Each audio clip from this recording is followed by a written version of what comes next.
And welcome back to the Kill Connor Club podcast. This is episode 16. My name is James, or Lasers, and I'm joined by Tyler, like always. Like always, I'm here. Like G'day, always. guys. And we're back. It's exciting. Yeah, very exciting. It's been longer than normal. It's like 3 weeks for us because we had to pre-record the last episode. So it feels like ages since we've done the last podcast. It does. I haven't talked to you. BPR's here. BPR's in the chat. Took your time. Hey, we're 3 minutes late. That's way better than most streams James does. And we were prepared. We were like 7 minutes early. I was just reading comments. That's why we're late. We got distracted catching up.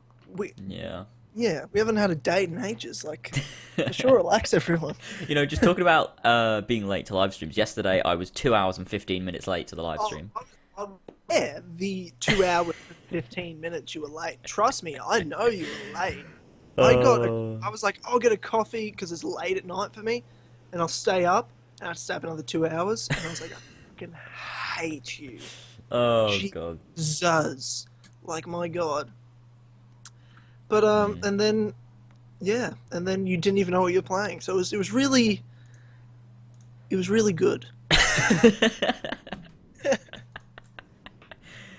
But, like, whenever we do podcasts, like, 2 weeks is, like, the perfect amount of time. Because after a week, I'm like, I want to do Kill Connor Club. And then we get excited and build it up. And then it's Kill Connor Club. That extra week, it's like, I haven't done Kill Connor Club in a year, it feels like. It is a while. It feels like a long time. Like, last time we did it, when was it? It was, like, the beginning of February. It's, like, the end of February now. It feels like longer than 3 weeks.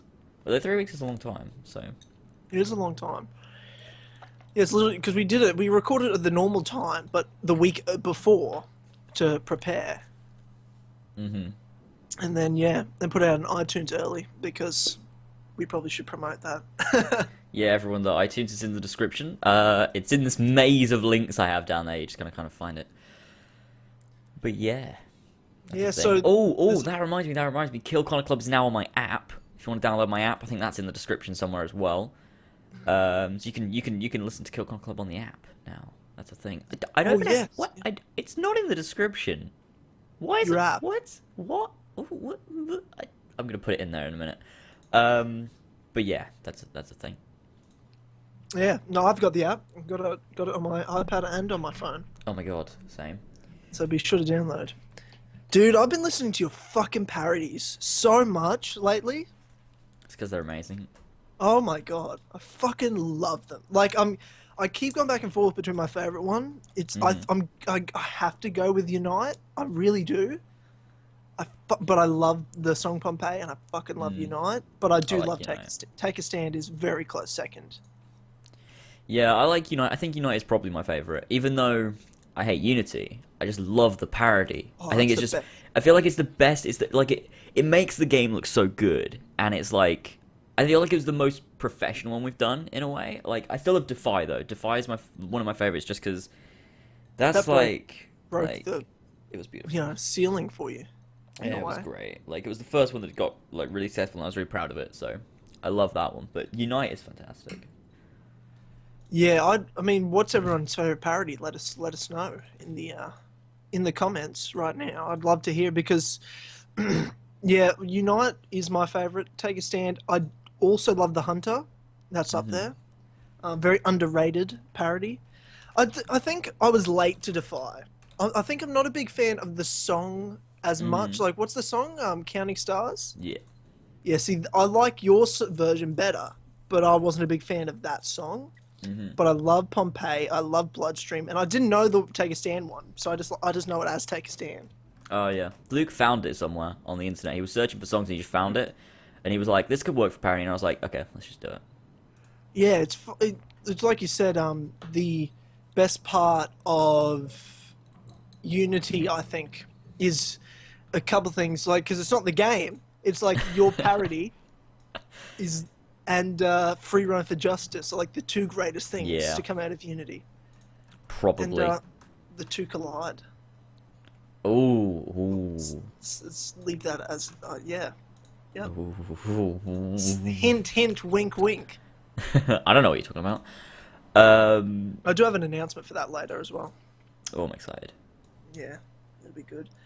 Um, what are people saying is their favorite? Well, I was. Let me see if I can check real quick. I'm trying Someone to put said the my app Rogue in the one. description.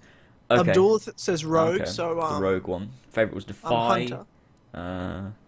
Oh, Ace likes the Watch Dogs one that we did. Watch Dogs one. I have listened to that. I have, but I don't really remember it. My favorite personally is the Minecraft one. No, wait, the Fuck. GTA one. Power. Oh no, that was so bad. That didn't go well, my friend. That was horrendous. It's like Luke doing this dodgy impression of Kanye West.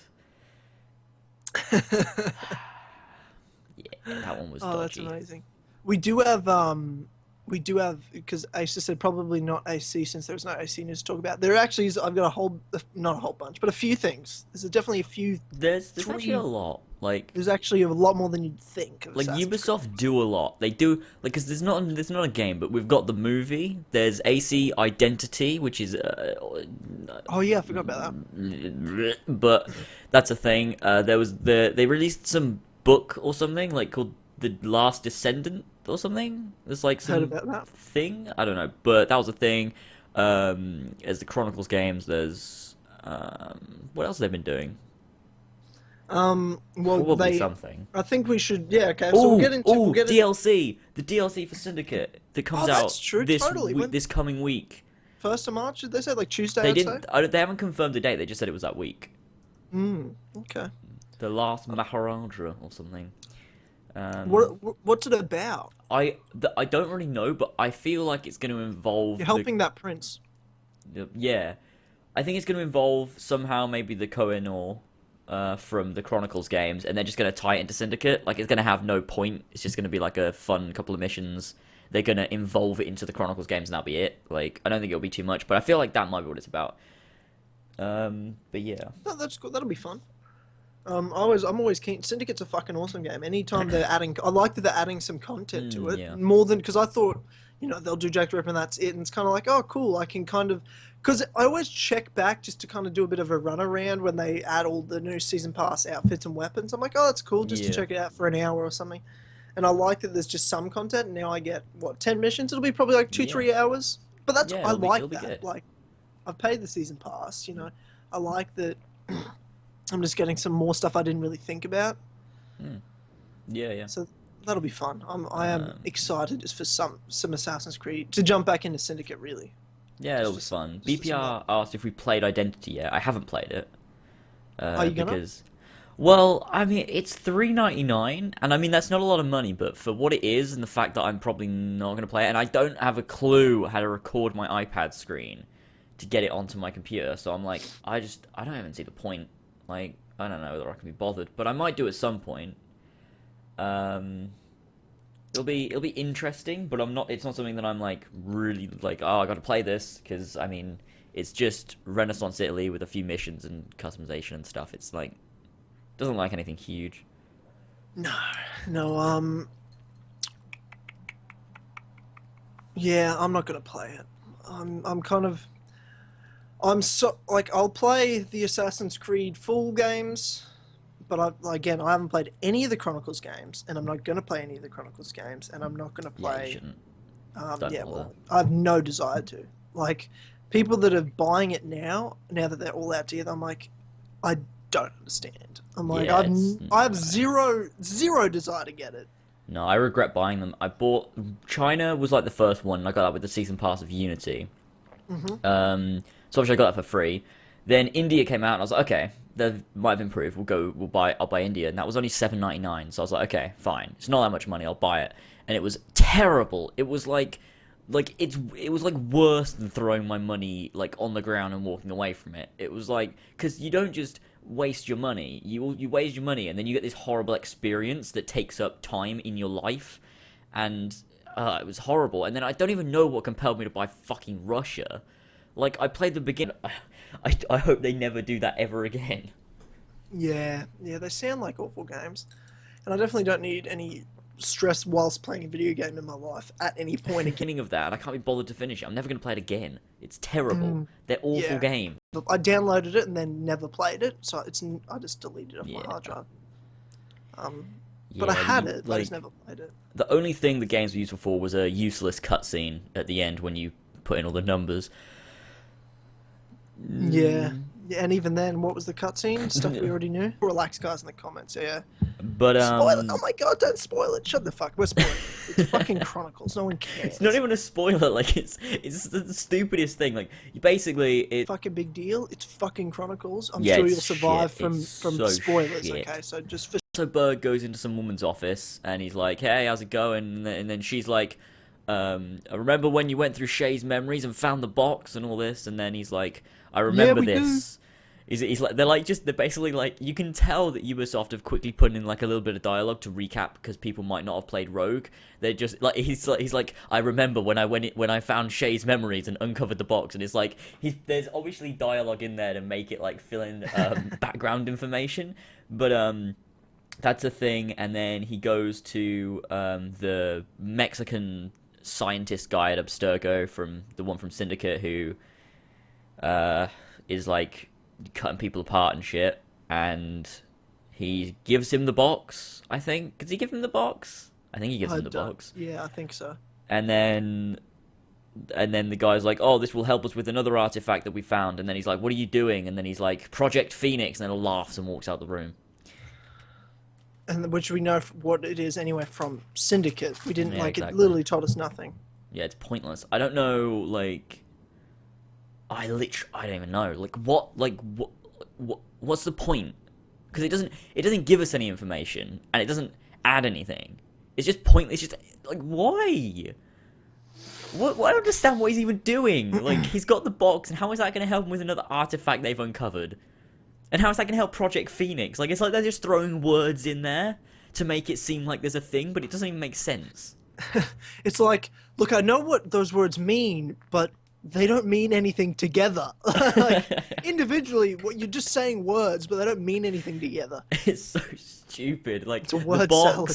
The box, more artifacts, and Project Phoenix. Like, what? Project Phoenix is like getting the whole precursor genome. And then, like, the box has fuck all to do with that, because it reads fursive manuscripts. And then it's got something to do with another artifact. I'm assuming they're referencing the Shroud from Syndicate, but I'm not entirely sure. Yeah, I'd say so. It's well, what does the box do? Apparently a box translates First Civilization fucking language, which is like, oh shit, totally sounds like something you planned for it to do originally. But they also, the only thing I like from it was the fact that it's the same box. I just got to go to all the fucking cunts that go to me, "It's a different box." For the last 2 years, there's more than one box. Hey, I told you so. And I feel great saying that. It annoys me because I was on Twitter the other day, and you know that page, was it the ones who came before or something like that, or AC First Civ?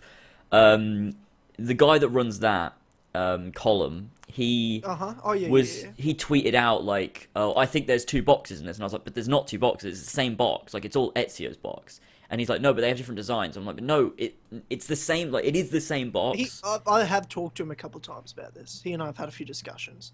I think, but I felt like he knows that after playing Chronicles. I think he's now like, but that doesn't make sense because this person said this. And I'm like, no, I agree with him in the sense that it doesn't make sense. Like, I get why he was confused. I was confused. I was just standing my ground that it's one box because it would be stupid if there's multiple boxes. Like, it would make no sense. It would just be like, oh, here we go. All of a sudden, there's all these boxes now. Yeah, that'd be stupid. I get why people thought would be like that's possible, and I got that was possible. I was just standing my ground because I didn't want it to be true, and I'm a stubborn bastard. But like, I still want to bring up the fact that Ezio gave the box to Xiao Jun and said, like, use it if you lose your way, and it doesn't make fucking sense because the box reads Fursive manuscript. So what the fuck was she gonna do? Like, just get the box out and be like, "Oh my god, I can't do anything with this." Like, well, didn't she open the box and it was empty? And she's just like, did she? Yeah, that's what I thought she said at the end. Like, it was like a lesson. At the end of what? Embers or Chronicles. Like Chronicles. I watched the ending of Chronicles, and she said like I opened it and it was empty, and I thought it was a lesson Ezio. I don't know, it was something like that. Well, I think I fucking zoned out when the ending happened It because I was a don't even remember metaphor that. for life.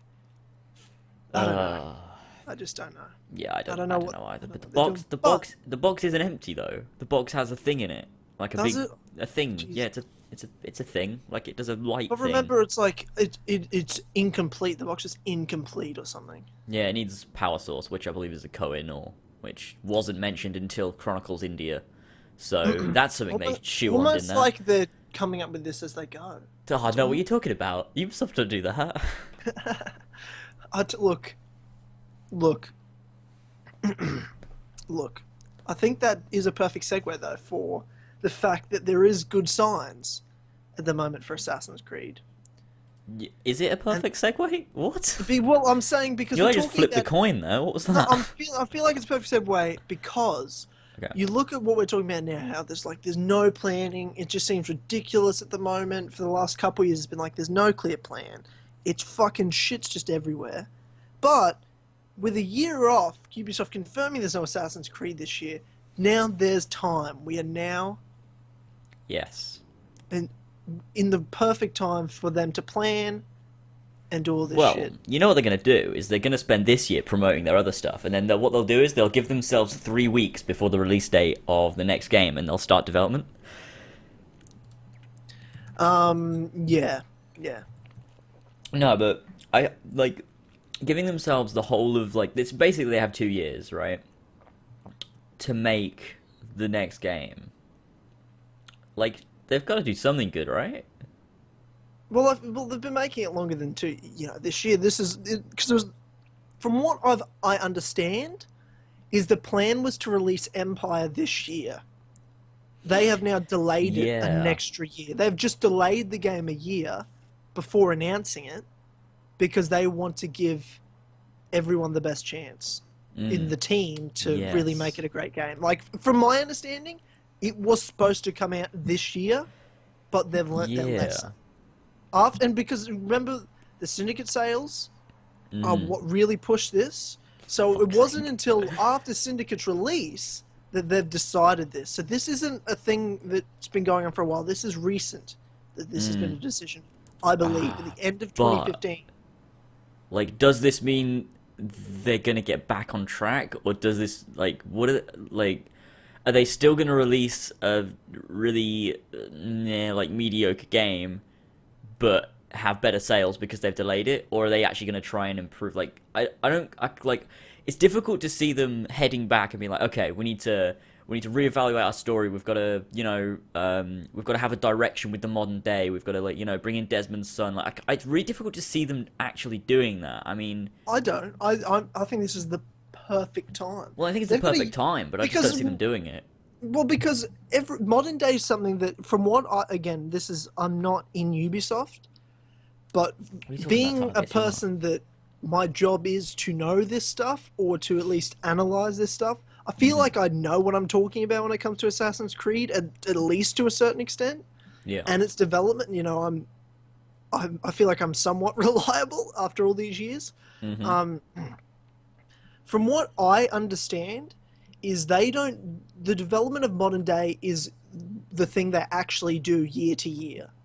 Hmm. Like they write and put together the modern day year to year. That's not something that's in development for 4 years, like Yeah. a Unity was. When Yeah. Unity started development, 4 they're not weeks. thinking about the modern day until the game before it is come in. They're like, okay, here where we're going from. Let's write that section now of the game and put Mm. that in because there's only been small. It's only small segments of the game as it is. Yeah. I feel like it's something they only come up with year to year. At least, even since Brotherhood, maybe Revelations, the modern day is something they kind of just like, okay, this is where we've got to pick up from. The game just came out, now let's write that part and make that part of the game. Now they have 2 years. Mm. Now they've got double the amount of time. If, from my understanding, that's how I've always kind of seen it. So I feel Yeah. as though they've now got double the amount of time to make a modern day for this next game. Yeah, that makes sense. I mean, I just really hope they can do something cool with it. Like, it's annoying that I feel like I know the reason they took it out is because of the whole everyone like not everyone, but there was a large like section of people that played the games that hated the modern day and wanted to get rid of it and everything. And I guess they just thought, oh, our overall sales, it'll help if we get rid of it. And then they went down this horrible path. And I don't even know, like, I don't know what they're gonna do.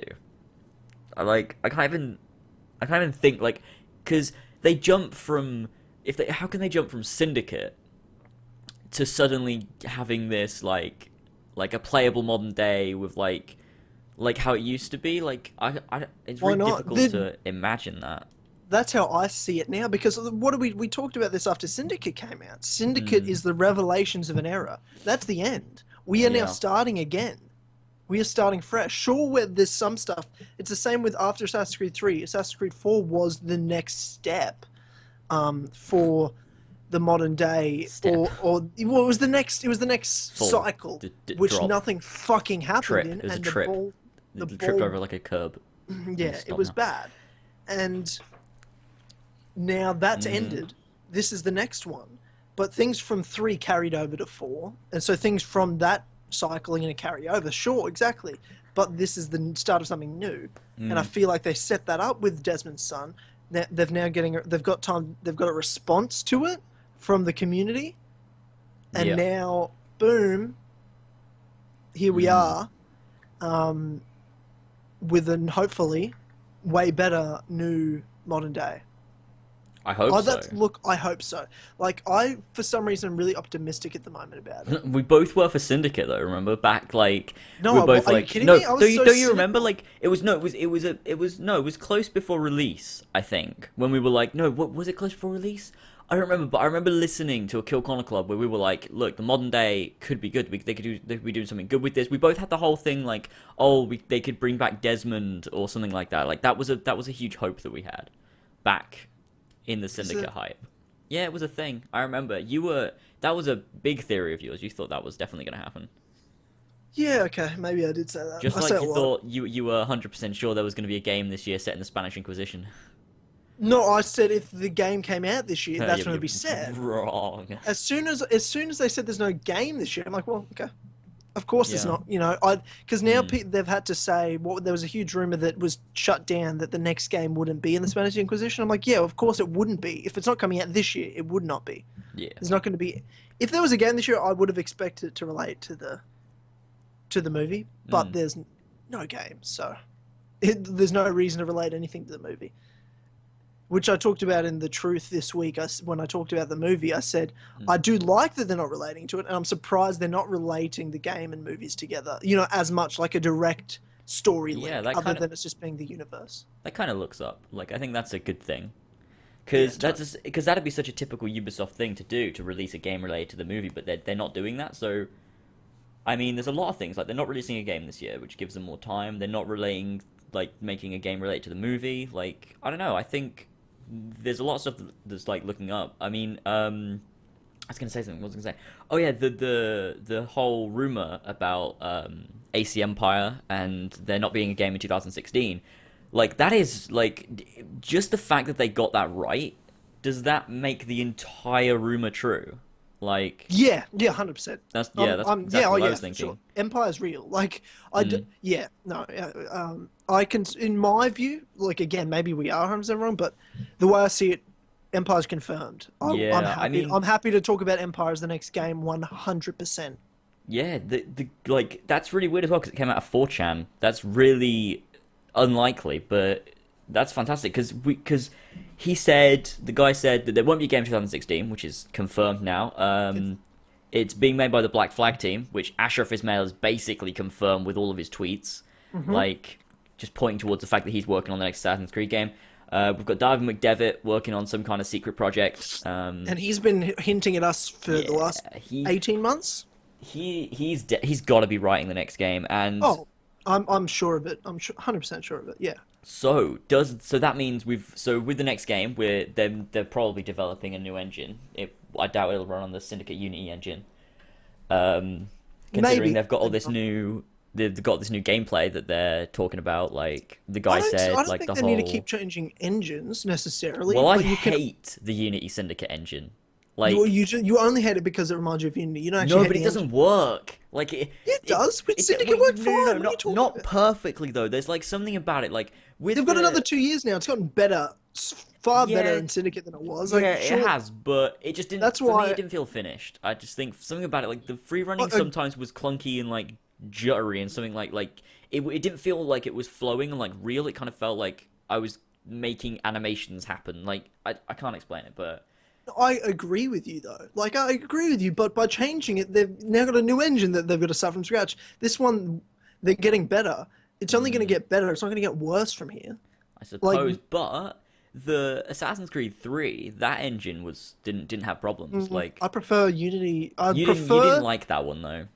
I no, I didn't. I didn't like that one. I thought the only game it worked in was Black. Like I literally felt, in my view, that engine was built for a pirate game, and they did the pirate game, and it didn't work for the Revolution game, and now I'm like, well, fuck that. Could use Snowdrop engine, Cole said. Is that that's the Well, one that the the Division uses, Division, right? yeah. They did Uh, say, I think it was the developer of the Division or something said that because someone asked if they're going to be using Snowdrop Engine for other like Ubisoft projects, and he said the Snowdrop Engine is something they like along with other things they like to share with different development teams at Ubisoft, and he said that he thinks the Snowdrop Engine could work really well with other Ubisoft games such as Assassin's Creed. That was his like quote that he gave. So I mean, it's possible that they use the Snowdrop Engine for Assassin's Creed, but yep. yeah, Okay. it could Yeah. work. Yeah, no, I agree. No, that's fair. Fair point. I just don't want them to make another engine again. You know what I mean? Then we could be back Yeah, to square one with this shit. yeah. I prefer the Unity Syndicate engine in terms of graphics, in terms of animation, far more than the Anvil Next with three The rogue best and for other me Fireflies. has got to be the Ezio trilogy though. The first Anvil engine. Um, I just love it. Like yeah, it wouldn't, even though if they released it now like that, it yeah. I wouldn't. was like, it It'd wouldn't really work be now. yeah, it wouldn't work. But I still love it. It's such a like it worked Oh, for perfectly. sure. I just love it. It But was the perfect engine at the perfect time, for sure. what was I saying? Ah, shit. Talking about Snowdrop. Nah, it was something else. No, it was something random, like a point that I had, and I've forgotten it. Never mind. Hmm. Yeah, but this look, I just don't want them to start from scratch from another engine. If they use Well, like Snowdrop's a developed engine already, great. If they don't, and they use the Syndicate engine, sweet. You know, like, and again, they're going to a total different time period now. This isn't the same, so it could work better. Who knows if it works better at a different time period? You know what I mean? So yeah, I'm very excited because to me, Empire's confirmed, like we've said. I think yeah, it's pretty clear that definitely. the next game's in Egypt, or at least in I'm ancient hyped. times like that. Because, you know, Kotaku said when the 4chan members said it, they're like, yeah, we're posting about this because we've heard the exact same thing from Ubisoft. And Kotaku, I mean, I did a video 2 episodes ago for Assassin's Creed The Truth. I went through all the reasons Empire's true, other than the fact that story-wise it makes sense to move on with the modern day and to go back as an ancestor with sages. It works well in the story reason to go back far, but Kotaku leaked Black Flag, Unity, and Syndicate, and now they've done this, and they've already got 50% of it confirmed by Ubisoft. It's right. Like, Yeah, Empire's real. Like, 100%. I think we're all pretty clear on Empire being the next game, which I'm happy with. I love Egypt. You know, who does it's will it work for Assassin's Creed? We don't know until we play it, but I at least am excited about the setting. I don't know about you. Yeah, definitely. I think if anything looks like it'll work for an Assassin's Creed game, is probably Egypt. When you think about the setting, it's like that. Just for me, somehow the setting just fits the like game Assassin's Creed. I don't know why. Might be because of where the first one was set and how that game kind of looked. I mean, not that ancient Egypt is going to look extremely similar to like the Holy Land, like the Third Crusade and everything, but you get where I'm coming from, kind of thing. Like Yeah, no, it's the most similar. I Like and I see it as because the way I see it, and my favorite part, and I am a fucking broken record talking about characters, ancestor characters need multiple games in Assassin's Creed. Like I'm a huge, I also say that I don't think they need to stick around for more than a trilogy, even if it's just 2 games. You need multiple games with the same character. It gives us a reason to finish the game and be like, I'm glad I invested my time in this ancestor character who is the most important character in each game, That's why we spend the most time with them, not the modern day ones. Hmm. And you invest your time in them, and you're like, sweet, I'm glad because I want to see what happens next. I'm investing my time because I want to see this character again. I want to see them grow more, and I want to see a payoff even further, like Ezio got with 3 games. And I think there's a time and a place to move on. Yes, 2 new characters. I was more than happy to move on from Ezio when it came because it was the right time. I didn't feel like I got too much Ezio. I felt like I got the perfect amount, and I was like, fair enough, let's move on. It's time. And I feel the same, it'll happen again. There'll be a time to move on, but 1 game's not enough for these characters. And I also said in that I don't want it to be Evie and Jacob. Even if I like them, it's just because the time period's bad that I don't want to stay around any longer. Yeah. So after this, I said the next game, let's start again and do multiple games of this character. And Kotaku said that's something they're considering strongly. And they said other settings in future games could be ancient Rome and ancient Greece. And I'm like, what a fucking trilogy that'd be. Ancient Egypt, followed by ancient Rome and ancient Greece. Best thing since the Ezio trilogy. In theory, if they do it right. If they do it right. In theory, you're right, 100%. Yeah. But if they do it wrong, then obviously not. But yeah, like that would be fantastic. I can just like envisage it. Like I just imagining it. I'm just like, oh, wouldn't that be the best thing? Like it's such a good comeback to just have that return to like everything. And plus, I want something else for them to do. Like this is something they've always done in games, and I really hope they stick with it. Is that they don't put features in the game just because it was in a previous one. Like they didn't put the hook blade in AC3. They didn't put the hidden gun in AC3. They didn't put like ships in Unity. The Phantom Blade wasn't in Syndicate, and I really hope they don't carry over the rope launcher, which I don't think they will. I don't think they'll do it. You can't now when you're going to ancient. Of course you can't. But I can just imagine Ubisoft throwing it in them and just like explaining it off with some stupid theory, and it annoying everyone. But I don't think they will. I don't think they'll do it. I feel like the open world aspect's going to be a bigger thing, which is to me meaning horses. Yes, would be that's a bigger something thing. that was said. Horses are returning in the 4chan thing about all of the stuff that was coming in the game. Horses returning, and also boats. Don't think it means giant ships from like Black Flag. I think it means boats, like gondolas and like the rowboats from Liberation, that kind of thing. I'd say like it's more like canoes that. of some kind. Yeah. Not. You've got the Nile. Yeah. You've got the Nile there, so that could be not right in the dead ships. center. Especially if it's not just Cairo and like it's an open world Egypt That would be really and cool. stuff. So you've got some like free desert landscapes to explore with oases and small towns and villages, and then you've got Cairo. Like Yeah, that'd be fantastic. The maps could be like I've been on Netflix fucking binge watching Egypt documentaries at the moment, and I'm like fucking rock solid hard right now for Egypt, to be honest. I'm very for that to be the next setting, to be honest. I just love the like. Will it work gameplay wise? I hope so, but just in terms of the first civilization, there being a story there just is such a story in that time period. There's no way that it won't be interesting. Yeah. Especially Derby, James. Oh, Jesus! I just had a moment there. Oh God, I don't want to get too hyped, but then at the same time, I'm like, I've got like, guys. You just like what I do with Watch Dogs 2. I haven't smiled. I'm smiling right now. I haven't been this excited for Assassin's Creed probably since Unity, and when it looked good. Yeah. And like before that was like AC3 after the Ezio trilogy that I was, Oh, this could be good. This could be really good. I'm seeing like my eyes like it's like a cartoon. Like my eyes are turning into like dollar signs. I'm just like, oh my God, 2017 when they announce it, all the videos I can make.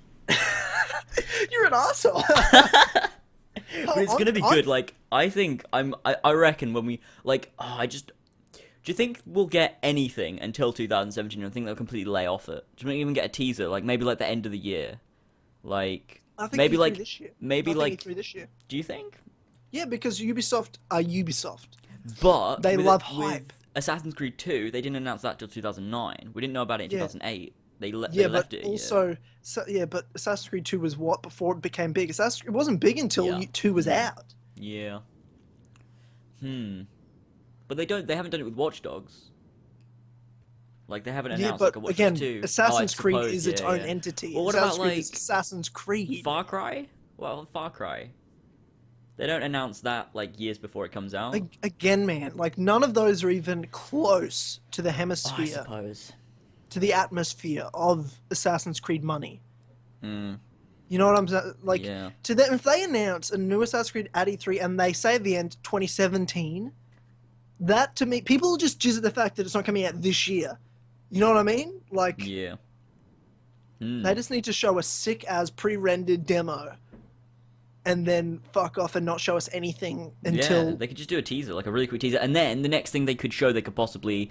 What if they did a thing at the movie, like like at the end of the movie, you get like a quick teaser or something like that, or around the time when the movie's coming out, they could Maybe, do some yeah, kind of that'd thing. be a good idea. Around the time of the movie, it'd be a good idea. I think that's something they could do, and then they won't do anything until next year's like May kind of thing. So we'll get the proper, Yeah. we'll get our first like they did with Syndicate kind of thing. Maybe they'll do Proper that. But reveal, yeah. yeah, the proper For reveal. sure. We'll get like a trailer, like some interview kind of thing where they're talking about like what they've done with the game, how they've improved it, stuff like that, and we'll get that around like May time, like April May time, 2017, and then we'll see a proper demo at E3. And that's when I'll just explode, maybe, if it's fantastic. Yeah, well, exactly. Plus the fact that Kotaku have already confirmed it. I'm going to say have already confirmed it, thanks to Ubisoft confirming no game this year, and Kotaku, based off of history, will probably somehow get their hands on screenshots in this year. So they're like, let's just beat them to the punch and fucking announce it properly, Yeah, I kind or of hope. tease it. I don't want it to get leaked. I want to like. Again, I agree. That's why tease it at E3. If they Yeah. hold off, Kotaku will leak it at some point later this year. Yeah, I don't. Yeah, like with Syndicate, I didn't mind the leaks. I was like, oh yeah, leaks. But I think with this game, because of the potential and everything, I want Ubisoft to keep everything. Like I want them to be able to hype us rather than I don't want any leaks. I want them to show us teasers and stuff, and it'll be great. Like if we get like a trilogy, how like do you think they'll tell us if we'll get a trilogy, or do you think they'll No, wait no, they won't tell until us. They the won't next tell us. year and then just release, be like, oh hey look, it's a game with the same guy? I don't think they'll release it year to year though. I think it'll be every second year from now on. Could be. And I think that would be fucking incredible. 6 years with one character, to me, that's my dream. That is 6 great. years with one Do character. you Well, think that it could overtake Ezio? Do you like? no, it can't. But It's not possible. okay? Do you think there's a chance that it could be equal to Ezio? Like there could No. be Like, the same even kind of if it is, thing? I would not admit it to you or anyone out loud. I wouldn't be able to admit it to myself. That would be treachery to my child. It'll never be nostalgia. Yeah, It'll yeah. be to me. Definitely. Look, this might be the best way to explain it to someone.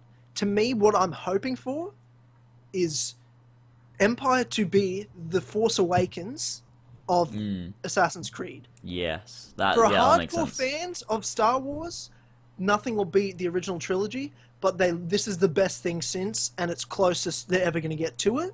And even though to me, Force Awakens is my favorite Star Wars movie because I'm born in fucking '95, and as much as I love the original trilogy, it was old as fuck when I first saw it. Yeah, So just to me, that's why, even though I love the original trilogy, that's why I like Force Awakens better. But since I'm a hardcore Ezio fan, it won't beat that trilogy.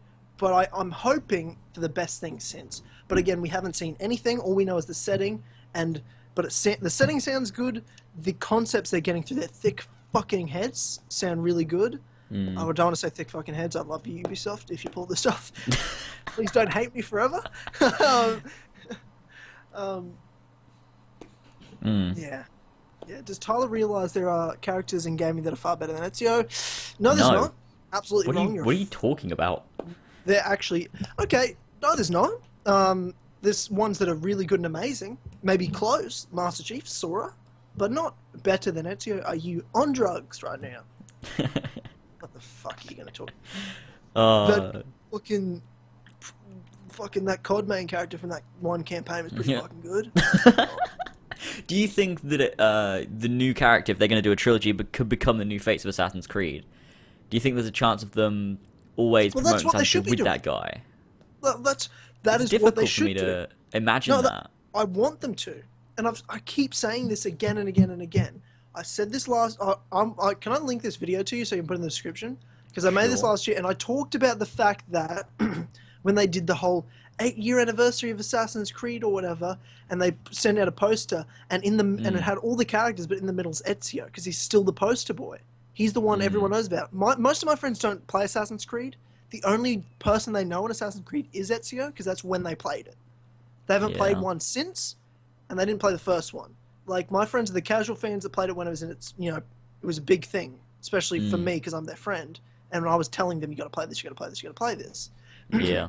And he's still the poster boy now, and that's retarded when there's been 7 main characters since, but none are selling like Ezio sells.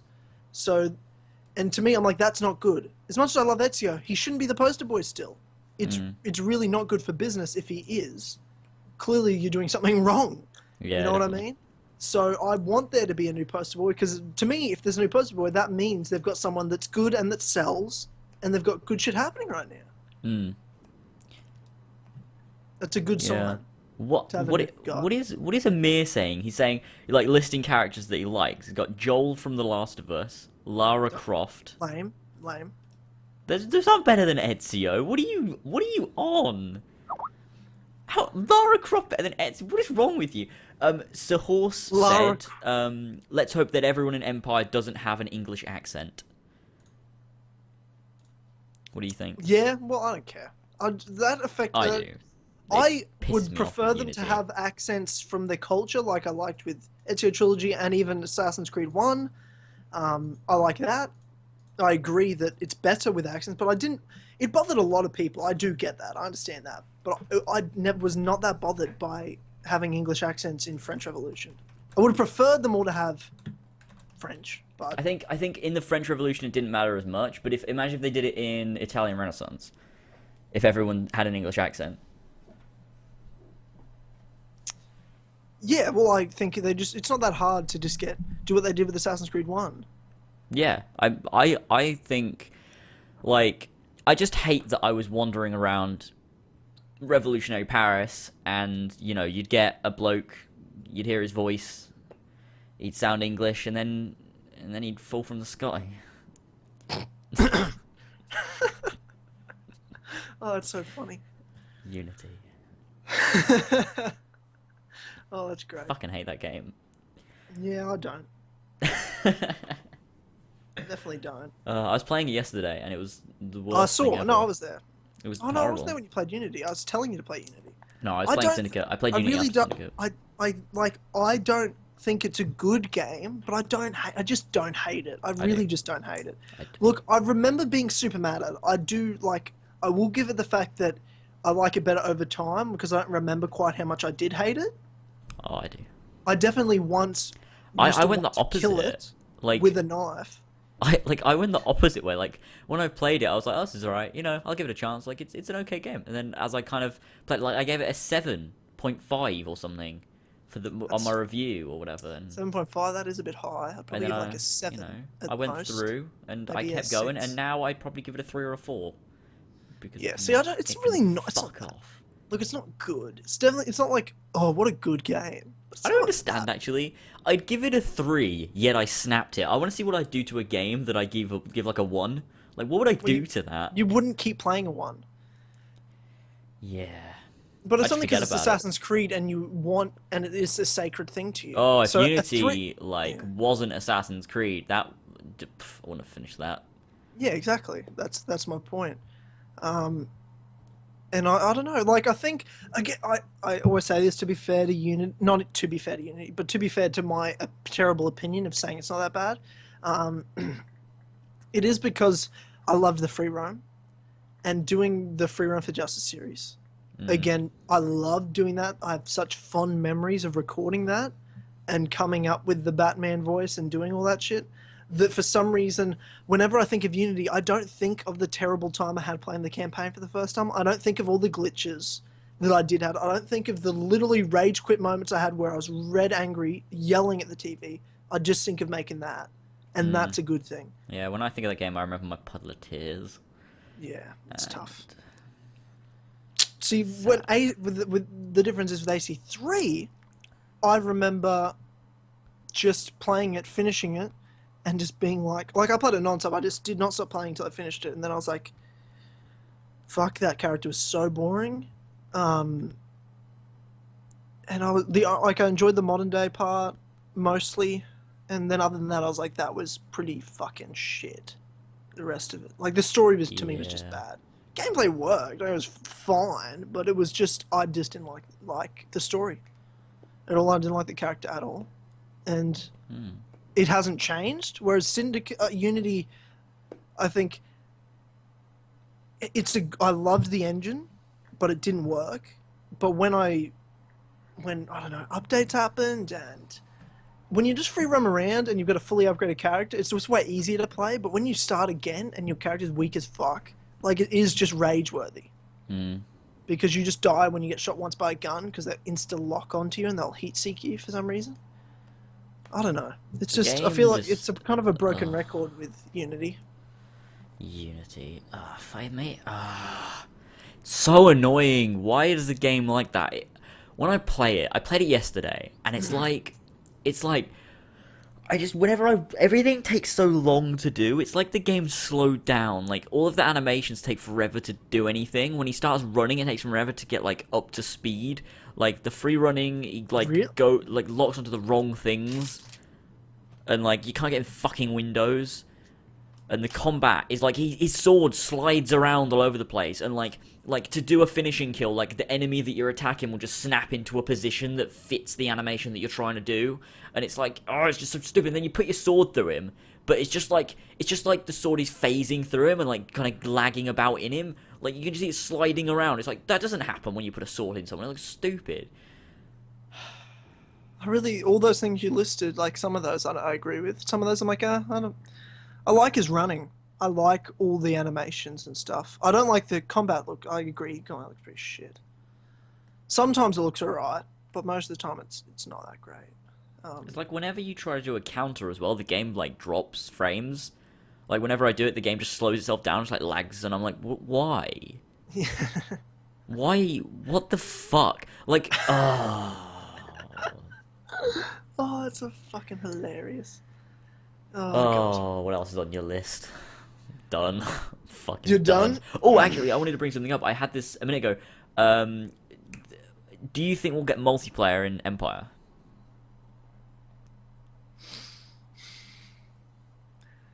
No. I hope not.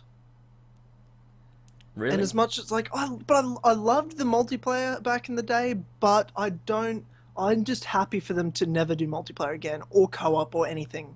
I Mm. like their concept of Syndicate, which was focused on the above all, I just want them to focus on the campaign.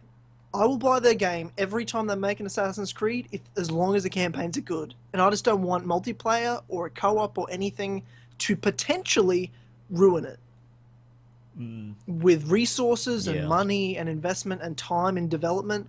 Just even if it would be good, great, but just in case it would fuck things up, just don't do it. Just focus on the campaign for a while.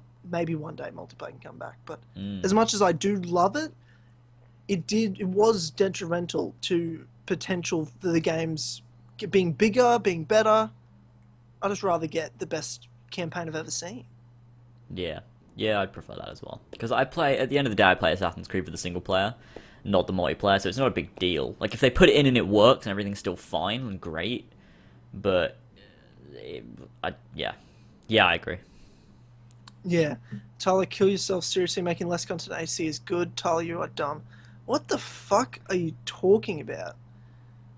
I want them to make more content in the campaign.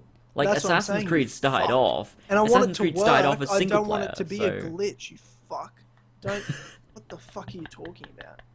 See, because, I mean, the first game and the second game, they were single player only, that's what it was. Then Brotherhood introduced multiplayer, and everyone then expects it. It's like, oh, it's a part of the game, we need multiplayer, but you don't. It was just an addition, it was just a bonus thing for Brotherhood Revelations, and then they kind of included it in 3 and 4 because they felt they had to. And then Unity, they went with co-op, which didn't work, in my opinion. It was dreadful. And then... I mean, the concept was good, but because I've always wanted a co-op Assassin's Creed, I thought that'd be amazing, but it didn't work. And then Syndicate and Rogue, I think as well, both went with single player only. So I think that worked well, and I don't think they need to bring multiplayer back necessarily. They don't need to do it, but Yeah. Hey, look, you know, I'm not against multiplayer. I just think if I was the creative director, I would focus all my resources on making the best campaign possible. But if they definitely. say there's multiplayer, I'm cool with that too, because I did enjoy the multiplayer. I Mm. always have enjoyed the multiplayer. I didn't like Assassin's Creed 4s. I didn't like that, but I loved Brotherhoods. I loved Revelations. I liked 3's multiplayer, and 4's was okay. I'm happy with multiplayer, but if I was in charge, I wouldn't be doing it. What if they just throw in multiplayer? Like they add a few new maps. They use old maps from the old stuff. Use the engine they used for like the AC4 one, which was like a weird combination of like AC4's engine and the original Anvil engine, and just had like a separate thing for multiplayer that didn't really tie into the story and wasn't really like using the engine. They didn't develop a new multiplayer. They kind of just reused an old multiplayer and added new things to it. What if they did that? Just to give people multiplayer. Seems like that would be a big struggle. I don't know. I don't know. If they do that, they may as well just make it. Like, I don't know. Um, I guess they could. I guess you're right. I don't know. You know what I'd be cool with? Why don't they just put out a remastered multiplayer game this year? Like, why wouldn't they just may as well do something like that? I don't know. Like, Yeah. Yeah, you see, I was talking to George the other day. Actually, I think it was like yesterday, the day before. I don't know. But 2017 is the 10-year anniversary of Assassin's Creed 1, yeah, and it doesn't look like they're doing anything for that now. Like, I was hoping we'd get some kind of like remade AC1 to have a really cool game, but it doesn't look like they're doing that now. So, do you think they'll do anything? no, I don't. I don't know. I don't know. I don't really mind, to be honest, that much. To be Like, honest. to be honest, I don't know. What do you? Do you want it? Yeah, I'd love it. I think it'd be great to be able to revisit the first game with like updated visuals, maybe some updated gameplay, some new additions, stuff like that. I think it'd be really cool. But if they don't do it, then I'm not bothered because we'll get a really like hopefully we'll get a really good new Assassin's Creed game. So you know if they if they spend time making a new Assassin's Creed 1, then that's going to take up time on they could be dedicating that time to Empire. So, I guess, yeah, at the end of the day, it doesn't really bother me because they can put all of their effort into Empire and make a really good game rather than making Yeah. like a remade Assassin's Creed 1 just cuz. Yeah, it's like So, people. A couple of people said they could just make another team to make the multiplayer, and someone with some fucking brains said a new team for multiplayer costs money. Yeah, exactly. I don't think people understand how business works. They have a budget for the game. You either spend it all on the single player, or you take something out. You don't just get extra money to make a multiplayer to make a new team. That will always 100% take away money to make multiplayer and take away people and resources. yeah. You don't do. They're not. Look. Okay, I'm calm. I'm calm down. Look, it's a business. It's not a magic land where people just appear to make what you want them to make. Like, it's called a business, and people are in charge to do shit. Like, I know people, in theory, it sounds great. Just get another team to do it. They'll make it, but like, fuck's sake. Sometimes that just annoys me.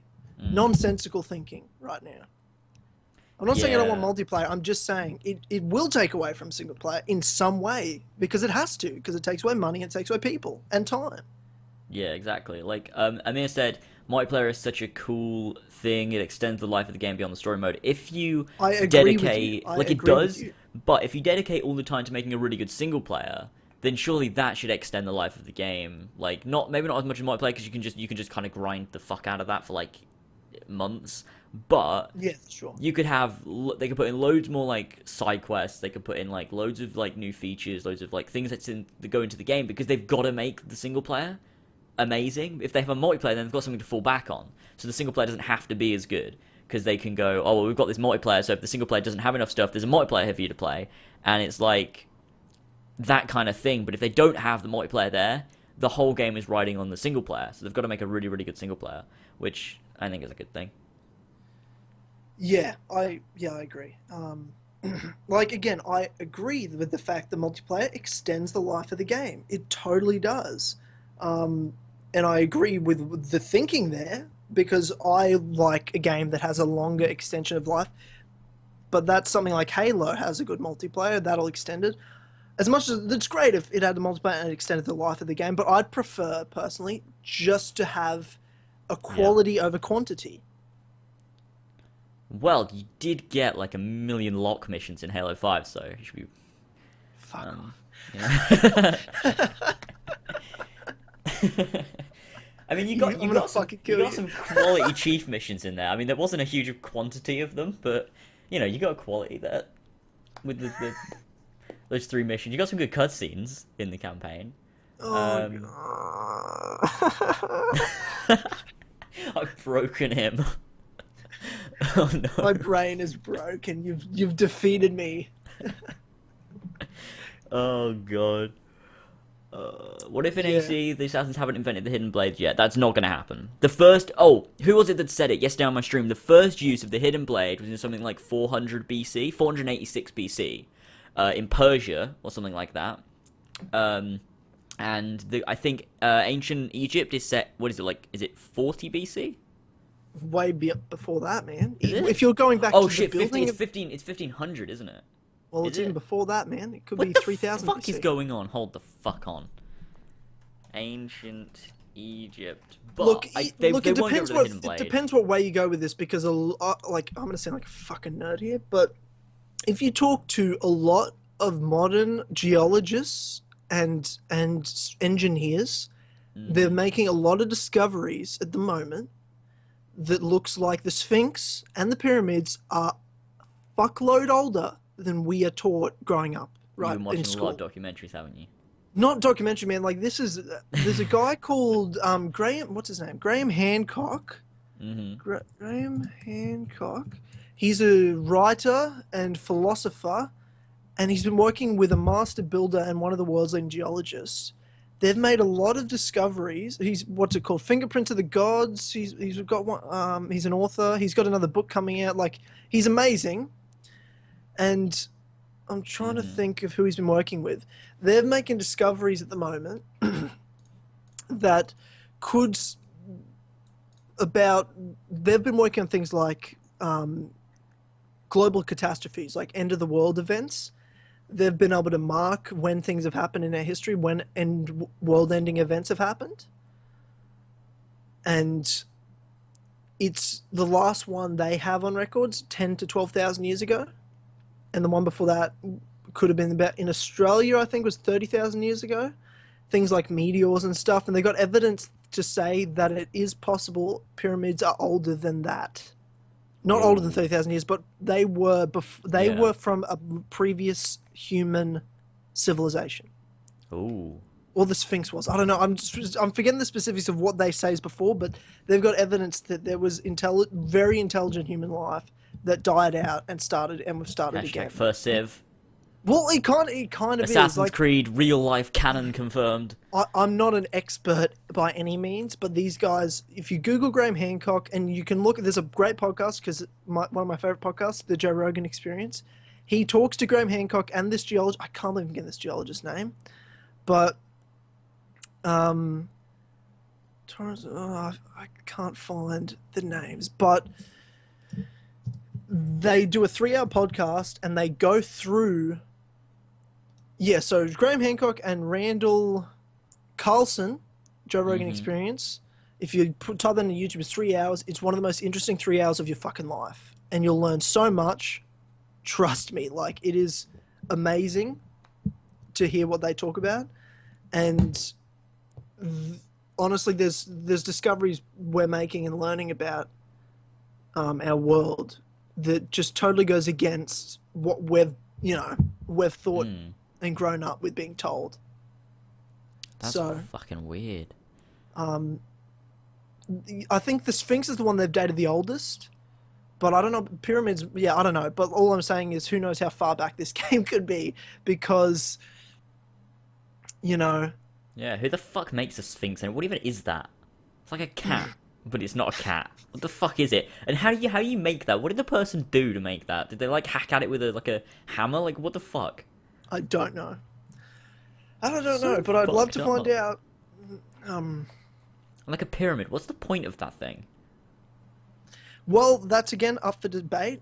As a kid, I was taught in school that they were tombs for pharaohs, but there's no mummy has ever been found in a pyramid ever. There's really, other than one thing that looks like sarcophagus, there's no real evidence to suggest that they were built as pharaohs' tombs.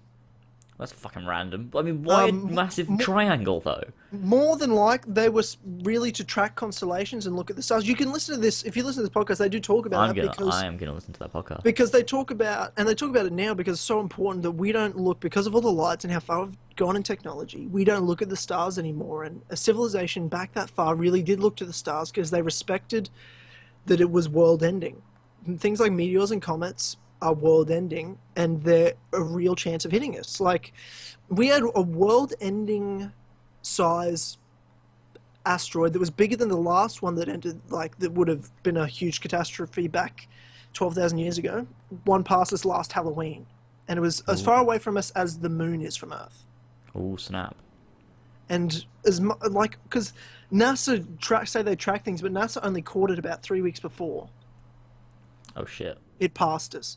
So they don't know 99% of shit of these asteroids. So, like, again, I'm no fucking expert. I really could be like a bit off, but this is stuff, listen to these real experts talk about it.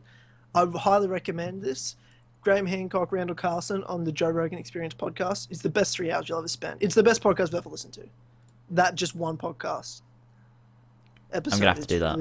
It really is incredible to listen to and learn from. And Joe's great because he's he's a smart guy, but he's just like us. He's just asked the questions like, wait, what the fuck? What? And he'll ask, the intelligent questions that we're thinking. So it'd be interesting to hear that. And to me, it's a great setting for a game because who knows how they could play around with the first Civ and the building of pyramids and things. But I mean, in Assassin's Creed, it was like 75,000 years ago that the end of the world catastrophe, Toba catastrophe, happened with first Civ. So it was even further back than in reality, in the real world, the last catastrophe happened. Because they're just finding, these guys have found a lot of, like, again, Randall Carlson's a geologist, so he can look and he has a lot of graphs. You want to watch the YouTube video? And he can take a photo, or like he takes photos, he goes to visit his place in America, and he'll look at this landscape and he'll be able to tell you every fucking rock, how old it is, and why things are shaped this way, why this thing's this way. Like, he is one of the world's leading geologists. He's such an interesting guy, and he's been on the podcast before, and just listening to him talk is interesting. So these two have worked together to write this book, and these are two super smart guys. So hearing them talk about making these discoveries that are changing what we know about history completely is amazing. And even who knows what these pyramids are for? We still don't know 100%. Some people say it was to track the stars and things like that. And there's lots of evidence to show that they positioned and built them in the place of stars. Whether it be to worship, I don't know. Some even say they were almost machines and have electric charges. There's a lot of evidence for that too. So I don't know. Like, again, I'm not a fucking expert. I'm just a guy that listens to people who are experts and tries to blab on about it later, like right now.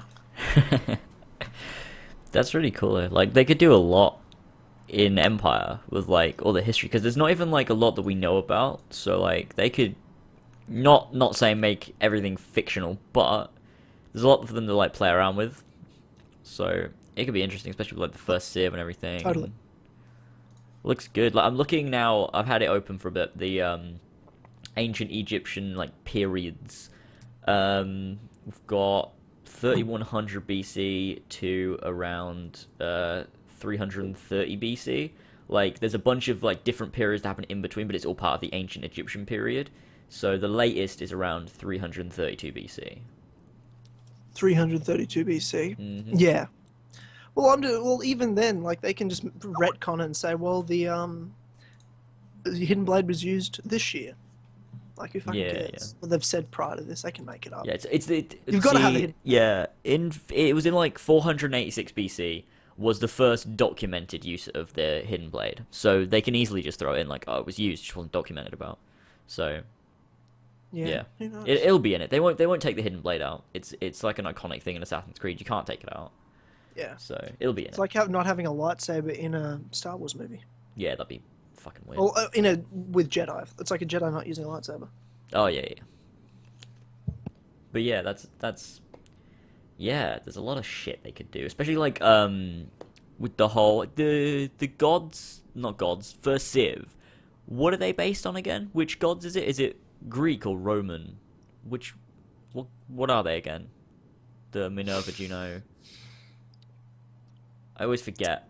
I forget too. I feel like it's People will Greek, know. Someone but will I'm know. not sure. I'm gonna search Juno goddess, and I'll find it. Mythology. What someone goes? Roman. Watch Ubisoft It's come out Roman. and announce AC Australia just to fuck with us. Wow. That would be funny. Okay. It says Juno is a Roman goddess. Okay. Siblings was Jupiter. Was the thing. Children Minerva. I'm entirely sure how that fits into Assassin's Creed because that doesn't make any fucking sense. But they're Roman.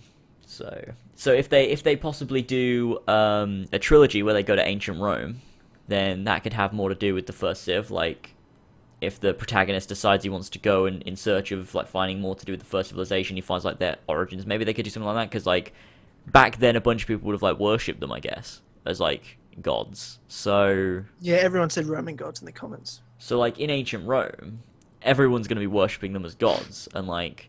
So does that mean they're going to be prominent, or what? What do you think? Well, in Egypt, it's not as much. I don't feel like that's the case as they worshipped them like that. I feel like they looked more to the heavens, though.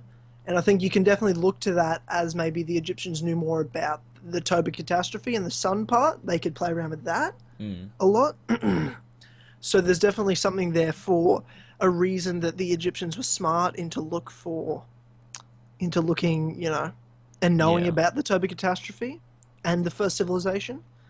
Whereas maybe ancient Rome and Greece, there might be a worship thing, but in Egypt, I feel like they'd more play around with the fact that maybe there's more contact with them. I don't know if they worship them, but they listen to them and know about them. It'll be interesting. It'll be very, very interesting, that's for sure. And I sent you the link to the Joe Rogan experience. Yeah. I saw. So you can enjoy that later. Oh, dude, highly recommend it, man. I'm definitely gonna do that. It is amazing. It's amazing. You'll be like, oh, okay, because 3 hours, it's a big commitment. But you'll start listening. You'll be 10 minutes in, and you will not stop. You'll keep listening, man. It's gonna be fucking good. Egypt had a massive religion. I don't think that was the Rome. It wasn't the same gods though. Like they did have religion, but I don't actually remember ever when I used to learn about Egypt in school and stuff, like about them having specific gods. Like that wasn't a thing, was it, for Egyptians? Look, they had a religion, like... What was it? What was it God? Was it just like God, they like used to worship pharaohs kind of as gods. or... Like, I don't know about that. The worship pharaoh... Like, there's...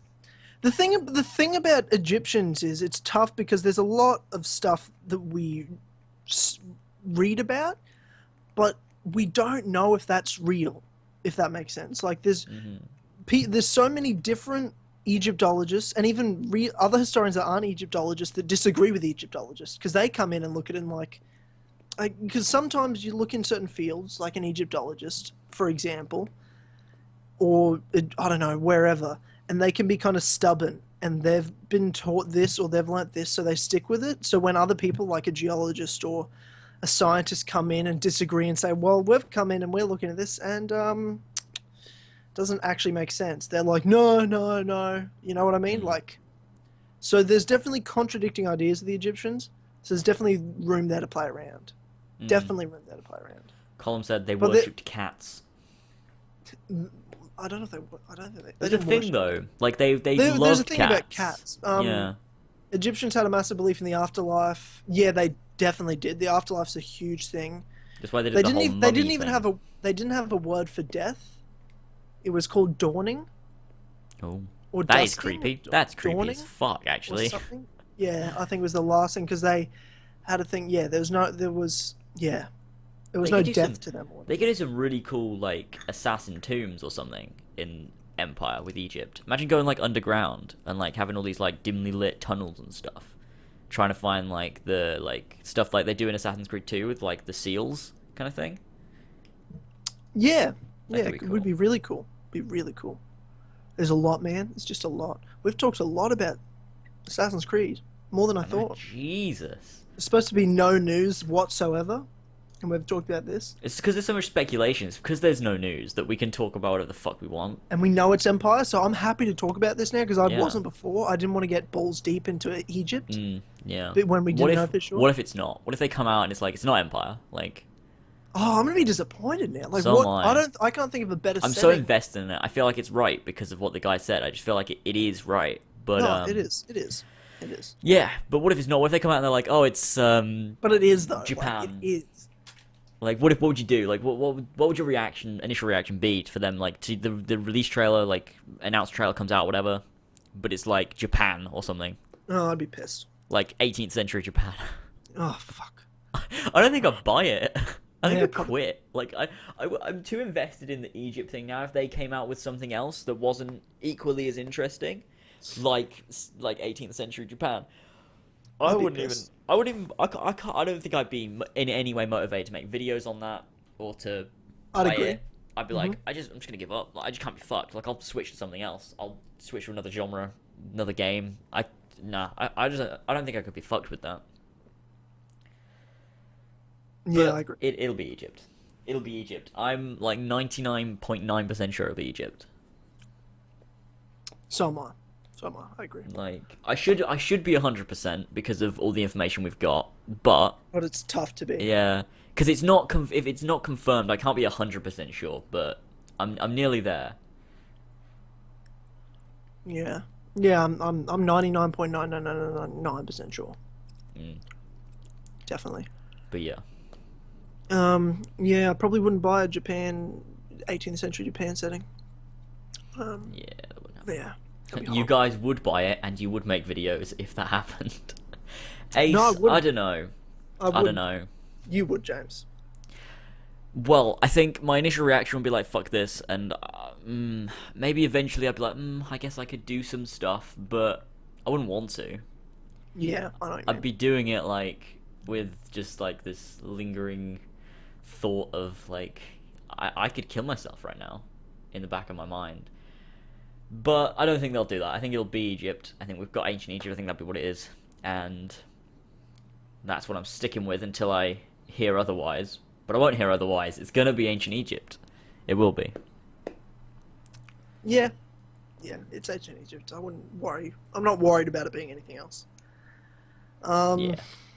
Yeah, well, in other news, Gabe Graziani, longtime community developer for Assassin's Creed, has left the Assassin's Creed team for other projects as a comm dev for Ubisoft Montreal. Mm-hmm. How do you feel, James? Well, pretty much normal. Didn't really affect me, but he was great. Like, I remember back in the Brotherhood days, he used to do the Q&As and stuff, and that was the first time when, like, I saw him and I was like, oh, he's great. Like, he seems like such a nice person, and, like, he seemed like he cared about the franchise and everything.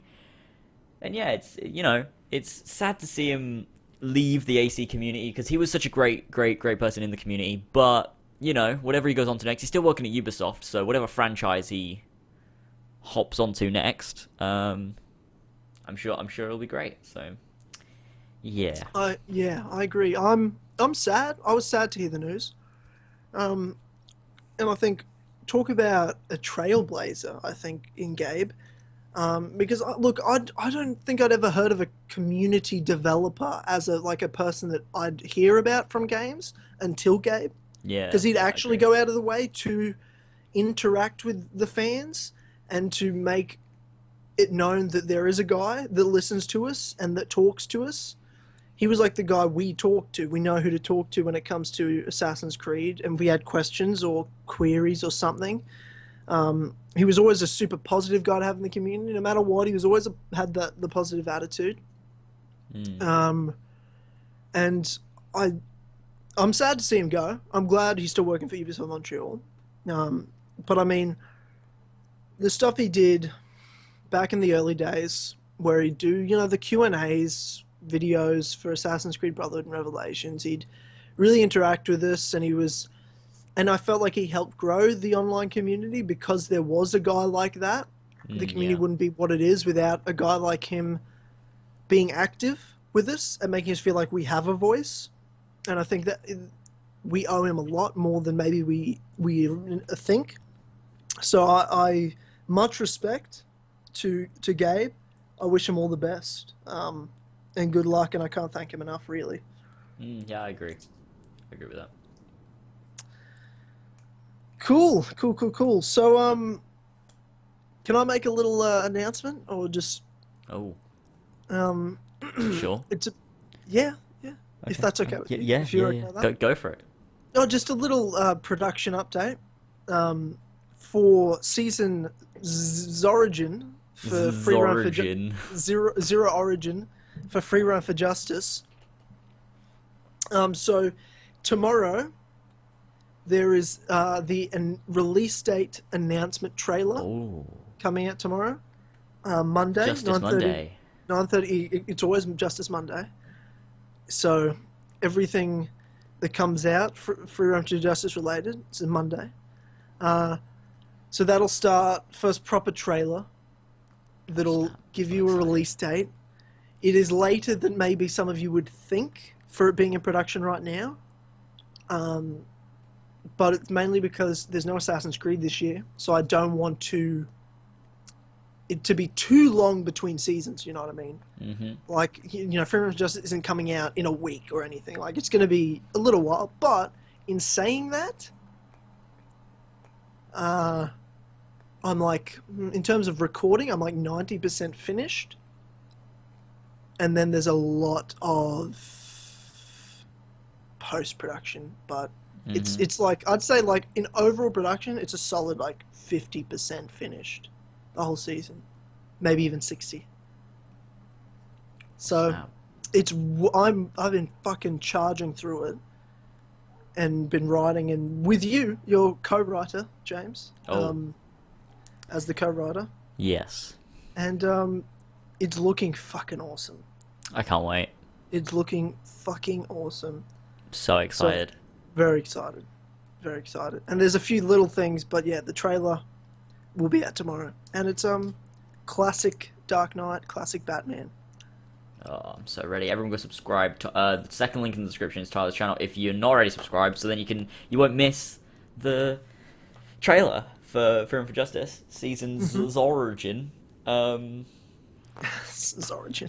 So of course be sure to do that. 100%. So yeah, I just wanted to say that, just to let people know that that's happening tomorrow. Cool. The hype's real, and I'm very, very excited for it. And there's some other cool stuff I'm going to do to hype it up that's hilarious. We've talked about that, James. Cool. I'm ready. Yeah. So I'll give you the choice for what you want to do next. Okay. Either we can move on to our top 5, Ooh. or do Tyler's Tales. I feel like Tyler's Tales. We've had a couple of requests for Tyler's Tales, so Have we? yeah. Ace was saying we're gonna get Tyler's Tales. So Yeah, okay. I think we could go with Tyler's Tales and move on to the top 5s afterwards. Yeah, okay. Okay. Sweet. So, Tyler's Tales. Tyler's Tales.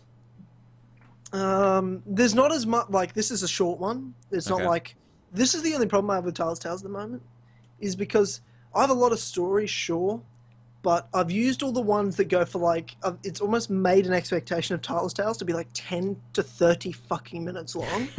Like, there's some long ones, crazy long ones. Whereas I've got some stories that are a bit long and some that are really short, like 2 minutes, and that'll be it. You know what I mean? So just for that expectation, then it's always going to be hugely long, and this one's not. But I got like 2 things that happened this week.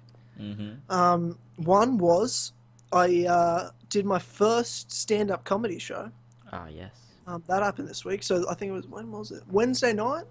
Something I've wanted to try out for a while is to get up, doing this podcast and stuff. I love talking and telling stories. And I thought there's lots of comedians that just tell stories, but as a performance. It can't just be me getting up and telling a story.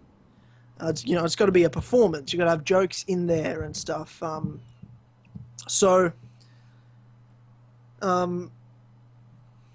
I kind of have been thinking about it for a while and wanting to do it. I mean, even it's funny because the last podcast we recorded 3 weeks ago, I said at the end, I'm thinking about doing stand-up comedy. Hmm. I didn't expect to be saying at the next podcast, so I've done my first stand-up comedy gig. Yeah. You know How did what I that mean? happen? Like, how did you go about that? Well, pretty much spending time. You go around to different. I've got a mate that does some stand-up comedy, so we've just been going around to different clubs at nights of the week, all around Melbourne, watching, just sitting there having a few beers, watching the shows. Then we go meet the comedians, talk to the MCs, people that run it, just kind of introducing ourselves Hmm. um, and things like that, and meeting people. So pretty much I was at this club in Richmond, so in East Melbourne, and we were just sitting there, me and my mate, watching the show, and I'd been writing this set piece, and I hadn't got an ending. Didn't have an ending yet. And as I'm watching the performance, I think of my ending. So I go to my mate, I've got an ending. And he just goes, go ask the MC if someone didn't show up. So I just walk up to her and while someone's up there and go, has someone not shown up tonight? And she goes, yeah. And I said, can I fill in? And she goes, yeah, Ooh. sure. So I'm just like, so I had about 20 minutes notice before I had to go up and do it. Wow. But I've been like, I can talk out the arse. Like, I know how to talk. And so I was a little nervous, but like, to me, it was just really exciting. So yeah, I got up there and I did it, and it went. I mean, you've seen it. I filmed it. Yeah. And you've seen it, James. Hmm. I mean, you can, what did you think? I thought it was great. I think it went Because really to well. me, saying I was funny, to me, I can't say that. That's a bit, No, it was good though. I enjoyed it. I mean, because it cut off the last like what did you say, like 45 seconds 45. of it. Yeah, my mate. I was fucked up. disappointed. I was like, I wanted to see the ending. I wanted to see like where you were going with that last bit. But it was good, yeah. Yeah, I felt Enjoyed really it. good about it. I had a lot of fun, and I wanted to upload it, but because there's no ending, it'd just be annoying. One day, Yeah. like I'll keep filming him, trying to make it better, and I'm gonna keep doing it because I had a great time, a great crowd there as well. So it was just fun, and I loved being on stage because I'm a fucking narcissist, and I love being the center of attention. So it worked well. It worked very well. It was good. But so that happened this week. But last night, some of you might have seen the tweet I put out that moment when you live a Tyler's Tales. Oh yeah, I saw. Fuck, this is the funniest thing yet the weirdest and creepiest thing that's ever happened to me at a tram stop in Melbourne. I've told plenty of public transport stories here, like the homeless Bruno Mars on the train, who ultimate wingman me, the lady that gave me lollies, Oh, that was fantastic. That one. that I almost ate live on air on the You know. podcast. They smelled like Play-Doh. It's just the wrong no. This one was weird. So I had dinner with one of my friends, one of my best friends last night. I've talked about him before. He's a flight attendant. So he just had an overnight in Melbourne last night. So he shot me a message. He's like, I'm here. I'm going to be here tomorrow overnighting. You want to grab dinner? I'm like, yeah, fuck yeah, awesome. So we went out, grabbed a bite, and then we were on the way back to tram stop. Get to the tram stop, and there's this. So two older ladies, like mid-50s, I'd say, and they were there with their daughter. There was three younger girls, probably like in their early 20s, so my age, and their daughters some of them were alright looking. Like I was like, oh, good looking girls, but the older ladies were a bit on the bigger side, and 50s, so, and they're drunk as fuck. Like these mothers, they've clearly had a good night, and they're trying to get the group to sing and stuff. Like they're like, oh, sing, and they turn, and one of them turns around to me and goes, do you want us to sing for you guys? And I just go, yep, that'd be awesome. I'd love to see this. And And she goes, "Oh, see, they want to see us." She's turning to her daughter, and they're just like head down in shame. And and she just goes, "Oh, they don't want to sing. I'll sing with you guys." I'm like, "Oh, fuck! I shouldn't have interacted. Like that was a big mistake I clearly made." Because there's, I don't know, 50 people at this tram stop. Like it's the middle of the CBD of Melbourne. Like there's a lot of people around, and it's a Saturday night, so there's a lot of people there. And this lady comes up to me and goes, "I only know, but it has to be like 80s." So I'm like, "Oh, Billy Joel." And she's like, "I love Billy Joel." I'm like, "Of course you do. Everyone loves Billy Joel. if you were like 80s music." And I just go, "Uh-huh." And she's like, "My phone doesn't work. You guys need to look up lyrics. What song? What song?" I'm like, "Oh, God, is she serious? Oh, my God. Oh, Jesus." Oh, God. And my mate gets his phone out, and he's like, "Here's, what's Uptown Girl?" And she grabs his phone and just starts blaring "Uptown Girl" like in front of everyone, like really loud. And she's like, "Come on, guys, you gotta sing with me. You gotta sing with me." And I'm like, What the and fuck? I am fucking laughing hysterically. Now this is where it gets weird. Now the thing is, you know, old ladies think they can just be like hug up to gay guys when they're walking down the street. Now, Okay. my best friend's gay, and he looks like he looks like a gay guy. So when we go out, most people think, well, like gay guys, they wear makeup. They, it's when you're like, oh, he's probably gay. There's nothing wrong with that. It's whatever. He's my best mate. I don't care. And so whenever we go out together, most people think we're a couple, which I think is awesome. I think it's amazing. Couldn't care less. That's so random, though. What do you mean, so random? I don't know. It just is. It's just like, I don't know. It's just funny. And yeah, so she's just like this 55-year-old lady grinding up on me, trying to sing a duet with me. What the fuck? And I am fucking traumatized, man. Like, you don't understand how traumatic this shit was. And she's like trying to get uncomfortably close to me. And and James is sitting there laughing, egging her on, and I'm trying, she's like, "Sing," pushing me up to me and stuff. I'm like, I'm fucking head down in shame, yet crying with laughter hysterically. And oh God. And I'm trying to like survive this onslaught of singing. And she just goes, "How old are you guys?" And I'm like, "Oh fuck, this old bitch wants some young meat. Like this is what the fuck's going on?" I started to get very worried. And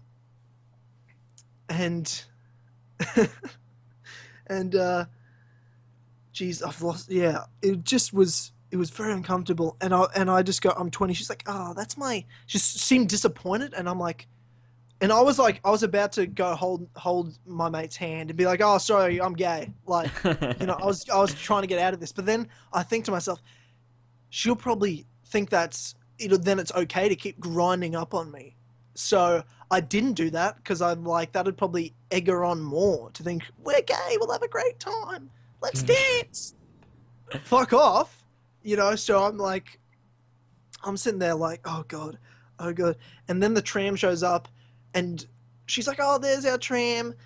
Is this your tram, guys?" James doesn't know Melbourne. So he looks at me and goes, "Is this our tram, man?" And I'm like, "Nah, dude. Nah, James, this isn't our tram." And he's like, "Oh, okay, fair enough." And and they get on, and she's like, "I'll see you, boys." And everyone's looking at us. Like, she's been singing so, like, everyone's looking at us in the middle of this, in the street. And they jump on the tram, and James goes, "So what tram are we supposed to get on, man?" And I go, "Yeah, that one."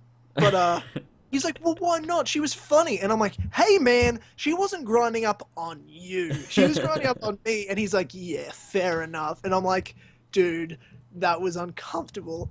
Like that, I was so. It was funny, and her daughter, as they left, her daughter turned around and goes, "I am so sorry," and I just yelled back, "I'm gonna be honest. That was the funniest thing that's ever happened to me in public." And then they laughed and walked off. But I was just being polite because that was Oh uncomfortable. But it was wow. also hilarious. It was funny, but it was very uncomfortable. But yeah, yeah, Oh wow. that was that story. That happened to me last night. How was your Saturday night? Oh wow. What are people She saying about she this? wanted the solid 2 inches. Tyler is a homosexual confirmed. So you fuckers got a problem with me being gay? You got a problem with that? I certainly don't. I could still kick the shit out of all of you.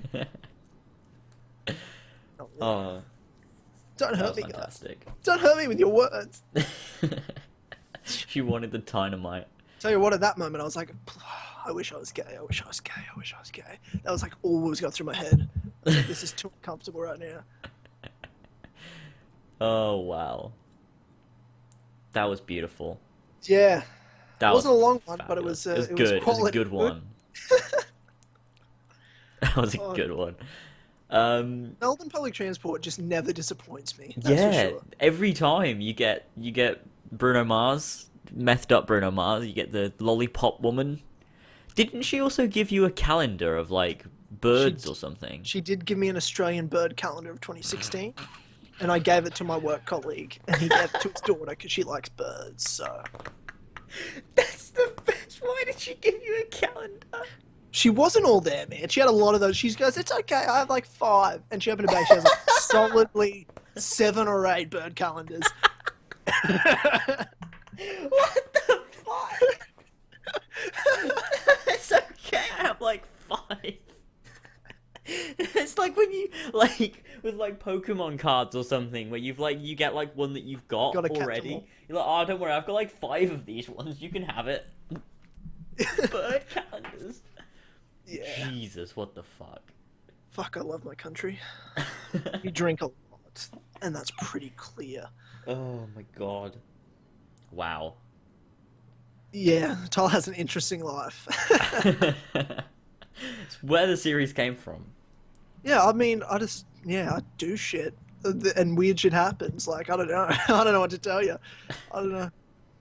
You know, when someone tells me, um, when someone when someone tells me you don't need alcohol to have fun, I say, yes, you do. You don't need it to have fun, but you need it to have more fun and have interesting stories. At the very least, you always have an interesting story. Always. Why didn't those girls stop her, Tyler? Well, I don't know, to be honest. I think because they thought we were enjoying it. Because I was like, for me, I was trying to laugh along and try to not be rude, even though I was uncomfortable. And I think, again, they just thought we were a fun-loving gay couple that was, was up for whatever. And I'm like, yeah, not really the case, though. Super weird. We were just laughing out of politeness, and I'm like, I got very uncomfortable very quickly. But shout out to that old bird for having fun. Always have great. fun, no matter what your age. So good on her. Yeah. Look, it was weird. It was a weird moment. I felt weird telling the story. It was a weird moment. Oh god. Okay. Okay. Tyler, you will be very comfortable when you see my stick. What the fuck? What? What? What does that mean? Oh, is it because I'm gay? Thanks. I'm so confused. Tyler, can you be my father? Says Tyler, Ethan. Look, I'd be happy to. I'd teach you the ways. Oh Adopt you. god. But by the way, ladies out there, I am straight. But Well, that's the first I'm hearing that. Yeah. Disappointed. Oh, that's funny. Okay, so what would we top fives? Oh, top fives, yes, of course. Top fives. Well, hang on, let's just find the list. Love your stories, Tyler. You're still my inspiration. Fuck. Love you. BQ always makes me feel good about myself. I Good old love it. BQ Overlord. So top fives this week. Yes. is top 5 Ezio moments. Ooh, I've top been 5 thinking. Ezio moments. I've had this one for the last 3 weeks. Like, as soon as we finished our last podcast, I had it, and I'm like, God damn, I want to do this right now. So I've been thinking about this for a while. Oh snap! I've had the past. You told me before the podcast. So I've had the past hour and a half around about to be thinking some stuff. I haven't thought of anything though. So, I've had 3 weeks thinking about it. I haven't thought of one thing. but I've got some ideas of Yep, what I'm gonna say. So I mean, obviously we don't have to do them in order because it's difficult to do an order on the of spot. course. Just top But 5. In top no particular five order. Ezio moments. Okay, so one of the top 5 Ezio moments has got to be in Assassin's Creed 2 when he assassinates Uberto. And then after he's done, because Uberto's like, you would have done the same thing to save the ones you loved, and he's like, yeah, I would, and I have, and that's amazing. And then he like gets up and he's like shouting like the auditore are not dead. I just love that scene. I think that's amazing. Yep. That's great. I think some other ones. What else we got? Revelations. Let me think. Revelations. Oh, I know one from Revelations. When you assassinate, what's his name? The first guy you assassinate, the bald dude. I forget his name. Leandros. And he does the whole Requiescat Pace Bastardo thing. I love that. That's like Oh, just yeah. just a great just bit right there. Um, That's a good one. Yep. oh, the scene, like Hipso and Jamie just said it. The scene when after Yusuf dies and Ezio gives that speech, and he's like, he finishes it off with, "Let's show him what it means." to Yeah, cross the assassins. I Yeah, love that. That's a great bit. What else? What else? What else? What else? I'm trying to think if Brotherhood has any, but I can't We think of any. talked. We Like, talked about one in the last episode that inspired this. It was when we were talking about soundtracks, and you have the mhm. 4 one, which is Oh when he does the yeah, speech at the end yes, of Bonfire of the definitely. Vanities. Oh, how could I forget that? That's one of my favorite Ezio moments. That could possibly be like the best one. I That love that inspired the one. topic. That is one that I definitely love. Yeah, that would go on the list. And then one more for the complete 5. I'm trying to think of one for Brotherhood because I want to make it even, but I can't think of any for Brotherhood that he does. Like, um, hmm.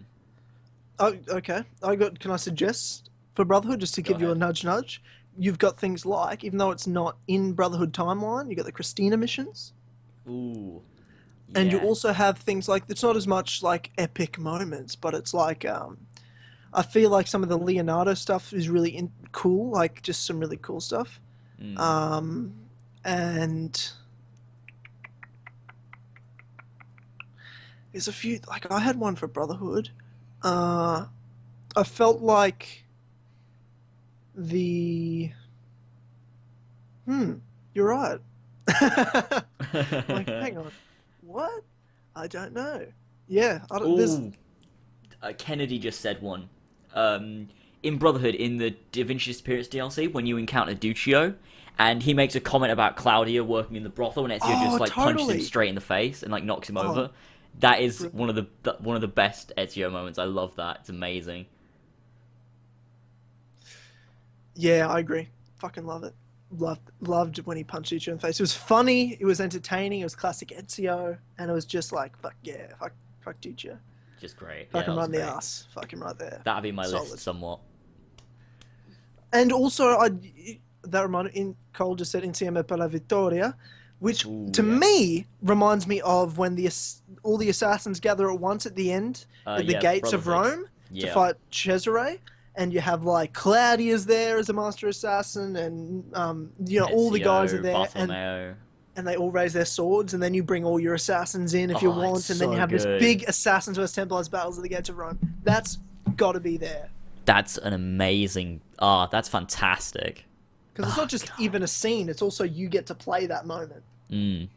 Yeah, that's fantastic. Another one that I like is when Ezio has this kind of realization of what's going on with the Pieces of Eden in Venice. Like, he's sitting with Rosa. It's like his birthday or something. Oh yeah, and he talks And to yeah, Leonardo. Leonardo comes along and he tells him stuff, and he like has this realization of like what Mario was trying to teach him and everything, like about the staff and the apple and why the Templars did what they did. And he kind of realizes everything, and it's like, holy shit, this is so cool. And then you like go and you track down the apple and everything. I love that bit. That bit's great. Yeah, yeah, I agree.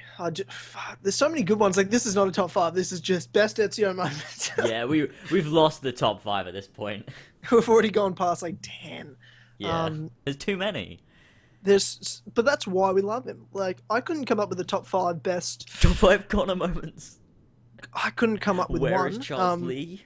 I couldn't come up with the top Lee? 5. It'd be tough to. I could come up with the top 5 Edward maybe, but it wouldn't be like. No, there wouldn't be 5 as good as 20 Ezio moments would be. You know what I mean? There'd be 5 cool moments, some really good, but you've got like 20 solid Ezio moments. You did get 3 games to be fair to the other characters, but you know, like you have. For me, I loved just when he puts on the robes for the first time at the start of AC2. Like they copied that animation for Liberation. Like the exact scene where Ezio puts his robes on, they took that and used the exact same animation and everything, but for Aveline putting her robes on in Liberation, it's weird. Yeah, I get you. Oh, I tell you what, and I thought of this. This is something I actually thought of. My favorite. There's 2 favorite moments I have. I'm about to say. Hang on. Oh God, this is coming out. Okay. It's not there.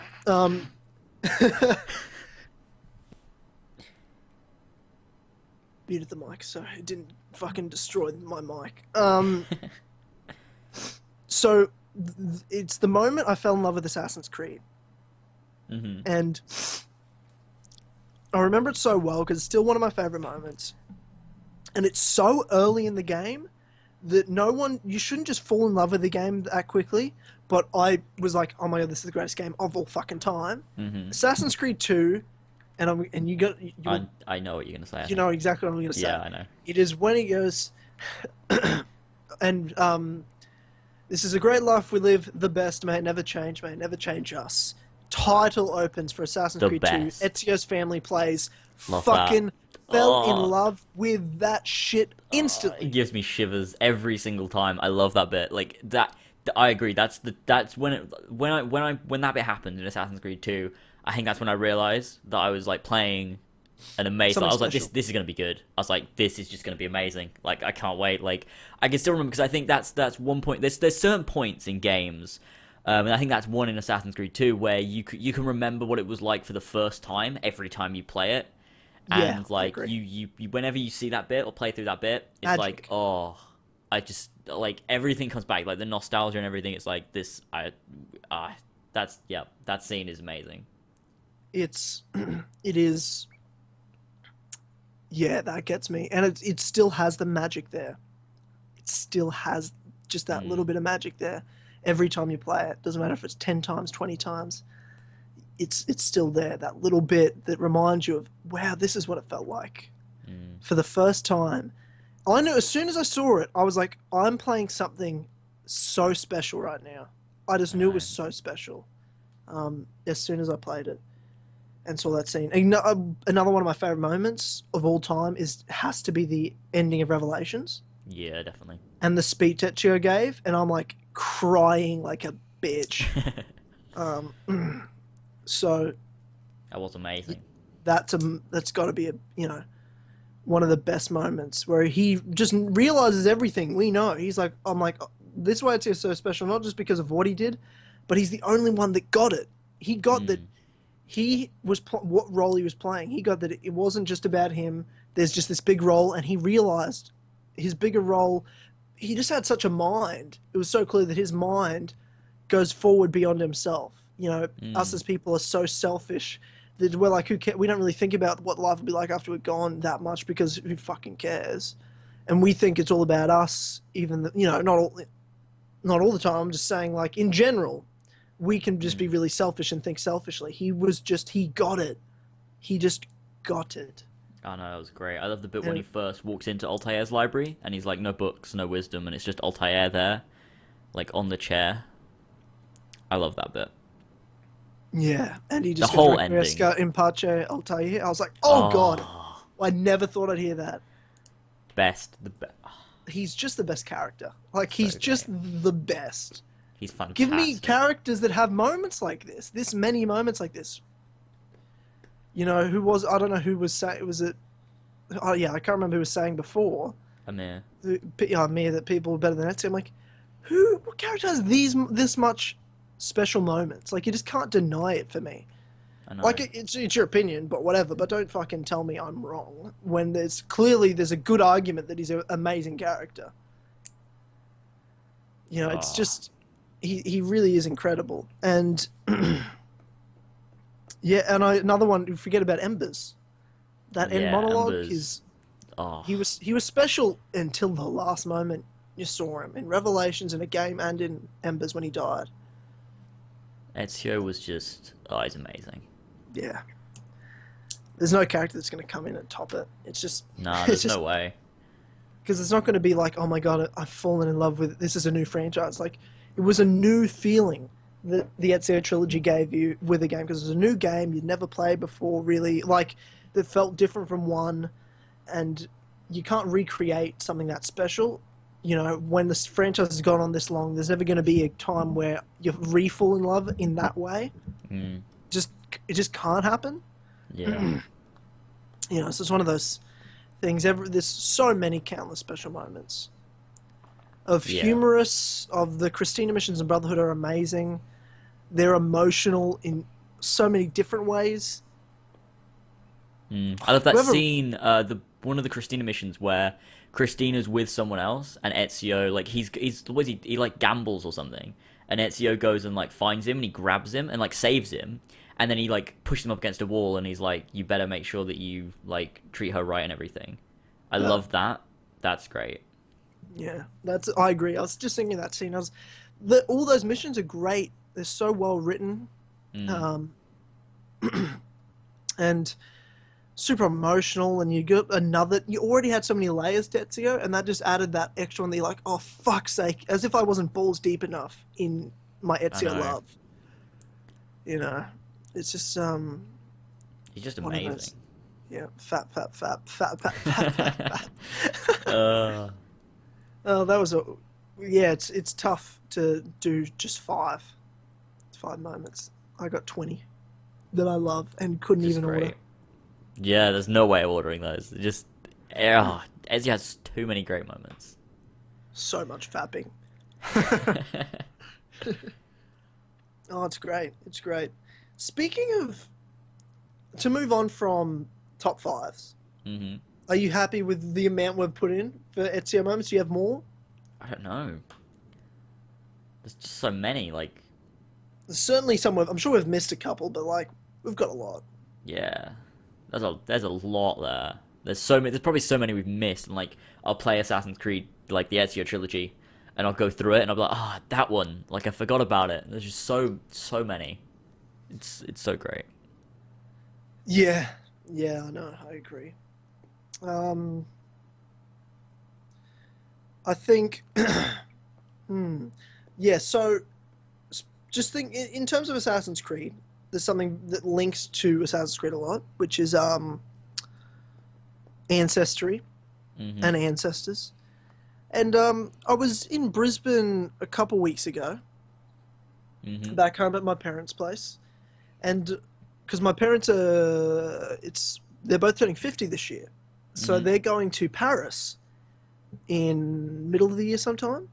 So I got up there and my mum was just super excited to show me the itinerary of their trip and stuff and what they're doing and everything. So I'm sitting there and somehow we got onto the conversation of, because I'm like, I don't really know besides Australia, and my dad's from New Zealand, and even then his mother was Australian and his father's Kiwi. Like, I don't really know how far back my ancestry goes. I just assume, like, I know there's, English in there, but I was curious, and my grandfather, who's a huge history buff like myself, and he's one of my heroes, he taught me, and the reason I love history so much is because of him, and he taught me a lot, and he made, before he died, a huge family tree that I'd looked at, but I hadn't looked at. So I wanted to bring up, and I'd love to hear other people just talk about if they know, like, how far back they know their ancestry goes, and like what were some of the interesting places. Because I was like, am I just like white as fuck, like just English, that's it? Like, you know what I mean? Like, how is mine interesting. So I was personally, when I was looking through that, I found some interesting stuff, definitely. I don't know about my father's side. I haven't really looked into that because his family's fucking whatever. And they're hard to trace, but they're also weird. I'm not that interested in their family history, to be honest. But my mother's side's super interesting. And I looked through this family tree, and thanks to the modern technologies of Google, I could go back even further. I think my grandfather knew how far back this went, but he didn't write it all that I saw because... But he knew where it was from, but he just didn't write it. So I was able to Google about things he wrote about and kind of discover things. Now, I am white as fuck. I did find out, like, all my family... came to Australia very early, on all sides. Early settlers, and all lived in the state of Victoria, where I am now, not where I grew up in Queensland, but all from the state of Victoria around Melbourne. Yeah. And I've got my great grandfather buried near here, and some of them worked in the suburb I worked. Like, it's super creepy, discovering some of this stuff, and then I go back further. And I definitely have some, like, English blood in there, but I've, like, a lot of Irish, like a fuckload of Irish blood. I think I went back over 1,000 years of Irish blood. Yeah. One family was, what were they? They were, I'm going to look them up. It was the Butlers, and they were linked to, they were, the Butler, I googled them, the Butler dynasty. So it refers to several branches of the Butler family, Irish, that has its origins in the Hiberno-Norman and Cambro-Norman family that participated in the Norman invasion of Ireland in the 12th century. Variant spellings include, and they had, they were the first, like, Baron Butlers. And then it was Theobald Walter, who was the first Baron Butler of Ireland. And then his last name was changed to just Butler from there. And it just went on and on and on. Wow. And that was like in the 1100s. Jesus. So I went back, and that's how far I knew. So that's the Irish line I know of. And then even not on the Butler side, but just in general, like, all my family lines have quite a lot of Irish. English and Irish, but probably more Irish than English. But they go back a while. And even, funny enough, because I looked up my last name, and on my father's side, I don't know whether I'm related to them. One of the first people was involved in the Third Crusade in 1191, saved the life of King Richard in Acre. What? What the shit? What the shit? I was like, what the shit? I was like, what the fuck? I was like, oh shit! I was like, oh my god! You are I don't know if I'm confirmed. related. Yeah, I'm like, I don't know if that's so that's like an English side. I don't know if that's I'm related, but it's of my last name. That's the first known record of that last name. And I know that side has some English, and I'm also have some French as well. I think on that side somewhere, a little bit of French. I think my great grandmother on my father's side was French, but yeah, that was crazy to read. Whoa. Because I'm not. Yeah, it was. That's so cool. I That's know, amazing. right? That was crazy. Yeah. Yeah, that was... Tyler equals Altair's ancestor. I think that'd be the other way around. Altair equals Tyler's ancestor. How cool's that, though? That's like, amazing. I read that was interesting, so I kind of want to look at my father's side now after reading that, but... but my mother's side, I just thought... I didn't know how... I didn't expect to get back further than, like, the 1600s. My grandfather went back to the 1500s, and he wrote on there the Butler... This side is related to the Butler dynasty, and the last Butler that I was related to, I think, was my great-great-grandmother, and she was in Australia, like, she was the daughter, one of the first or second generations that lived in Australia, and then she married off and lost the Butler name. So, but I have a lot of Irish in me, and that's what I'm like, okay. That to me, I didn't know, I thought just English, but it's more Irish by the sound of it, and at least that I can go back really far with Irish. I don't know how English I am, if that makes sense. But the name on my mother's side goes back all the way to, like, parts of, like, Germany and Belgium, and, you know, like the Mm. Europe and Northern Europe or East. Yeah, Yeah. yeah. So interesting. Um, Yeah, that's. I see. I'd love to be able to know. The same for me. I'm just too lazy, so it's never gonna happen. But it'd be interesting.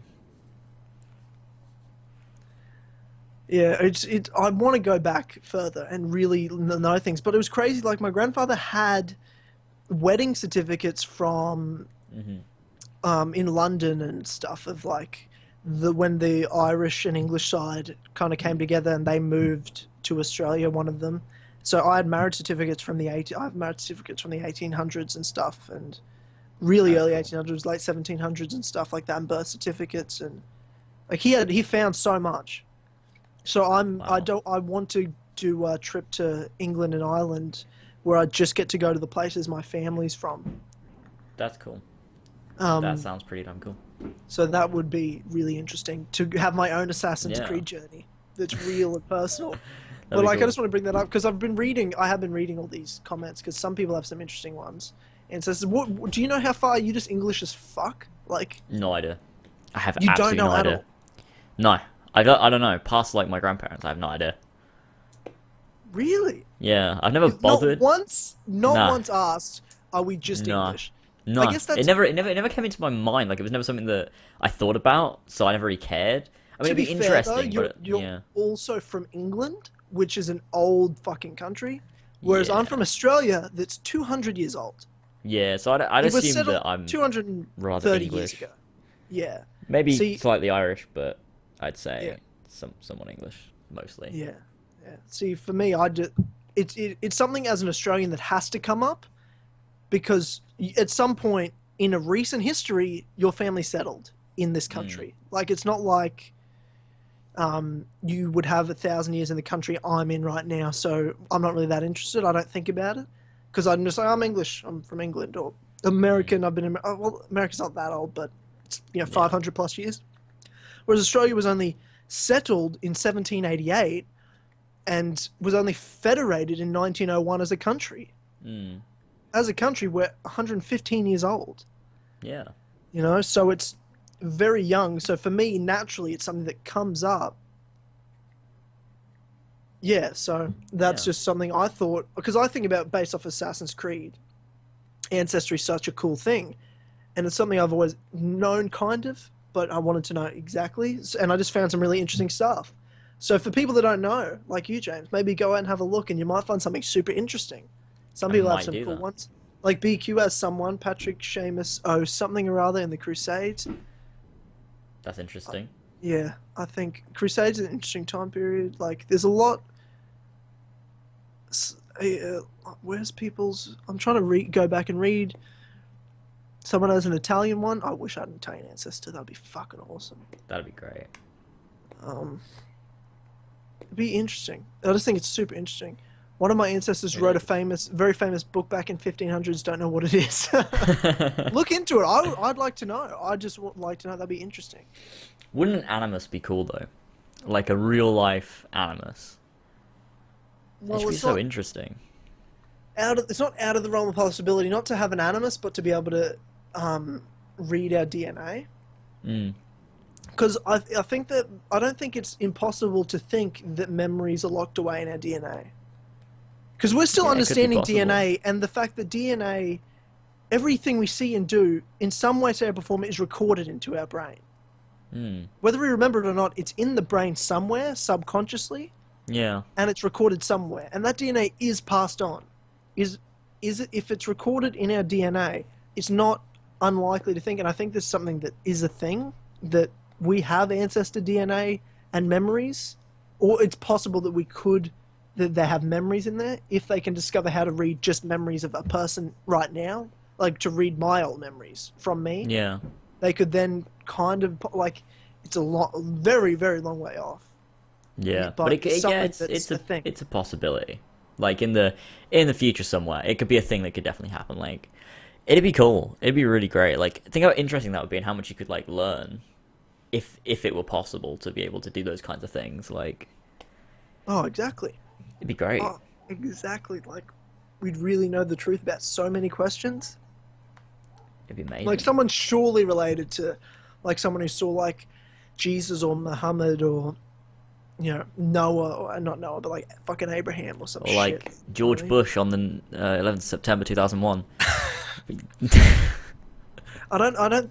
If let's say 9/11's an inside job, as you're suggesting, I don't think George Bush knew shit because I think he's a fucking retard. Don't think he was there either. He wasn't like there. He wasn't like pushing like the detonate button. I really feel like he was not smart enough to mastermind anything like that. I'm sure, you know, like let's just face that. Face facts here. Oh, classic. Yeah, I just thought that was an interesting topic to bring up. Yeah, it is. I think I did try some, like when I was younger, I tried to kind of like look into that stuff, but it's difficult, especially because I was young, so it was like I was probably like, I don't know what the fuck I'm doing. But yeah, so I don't really know much. But yeah, it's interesting.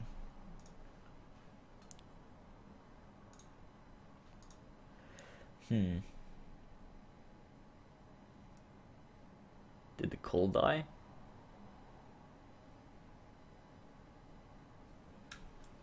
Tyler? Tyler? Oh shit. You yeah, there? I'm here. What happened? Oh god. I was talking for a while. I muted What my happened? mic because I'm eating. I forgot to Okay. unmute it when I started talking. God damn it. Okay. Fine. What did you Jesus say? Christ. I was just saying, I want to go back even further and just see different lines. Like, am I related to anything else that's interesting? Like, because I'm just white as fuck. Like, that's really my ancestors were Vikings that just ate other people. Like, that's just, like, I can't be any whiter. You know what I mean? Yeah. I'm just like, I want something exotic, Italian, Spanish, you know, Yeah.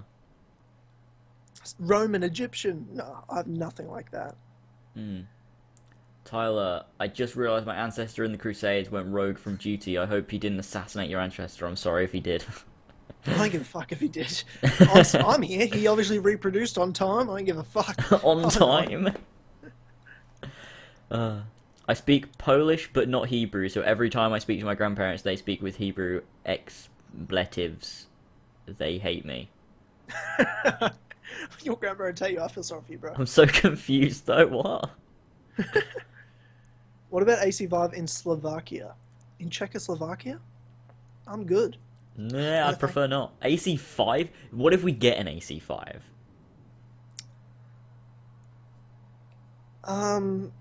Whatever. I don't think that's gonna happen, but you know, cool. What if we did though? What if we did? What if they rename Empire to be AC5? It wouldn't really make much sense. Why? So we had 4, and then we had Unity, Rogue, and Syndicate.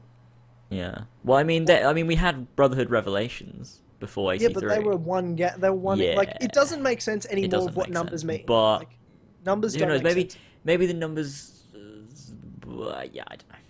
They represent cycles now, not characters. Like, they're just changing it. It doesn't make. It's just getting ridiculous. Just get rid of the numbers now.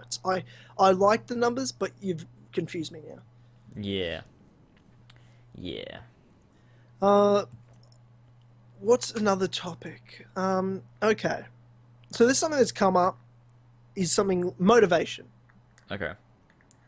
Something that's Indeed. come up a bit over the past number of weeks. It's something that it's very important, motivation to do anything in your life. YouTube for us or something, or, you know, to do fucking school or study or work or a new goal or skill, whatever. I mean, the topic I brought up from Ethan first. Yeah. And hearing Ethan talk about his motivation with YouTube, and he's losing it for various reasons. And I read the comments, and other people talked about either motivation loss, trying to help him out, or for them personally, other people have problems with their motivation for whatever reason. And like for us with YouTube, it can be from, I don't know, not getting subscribers or people not watching your content that you think it deserves. Like, it all happens to all of us.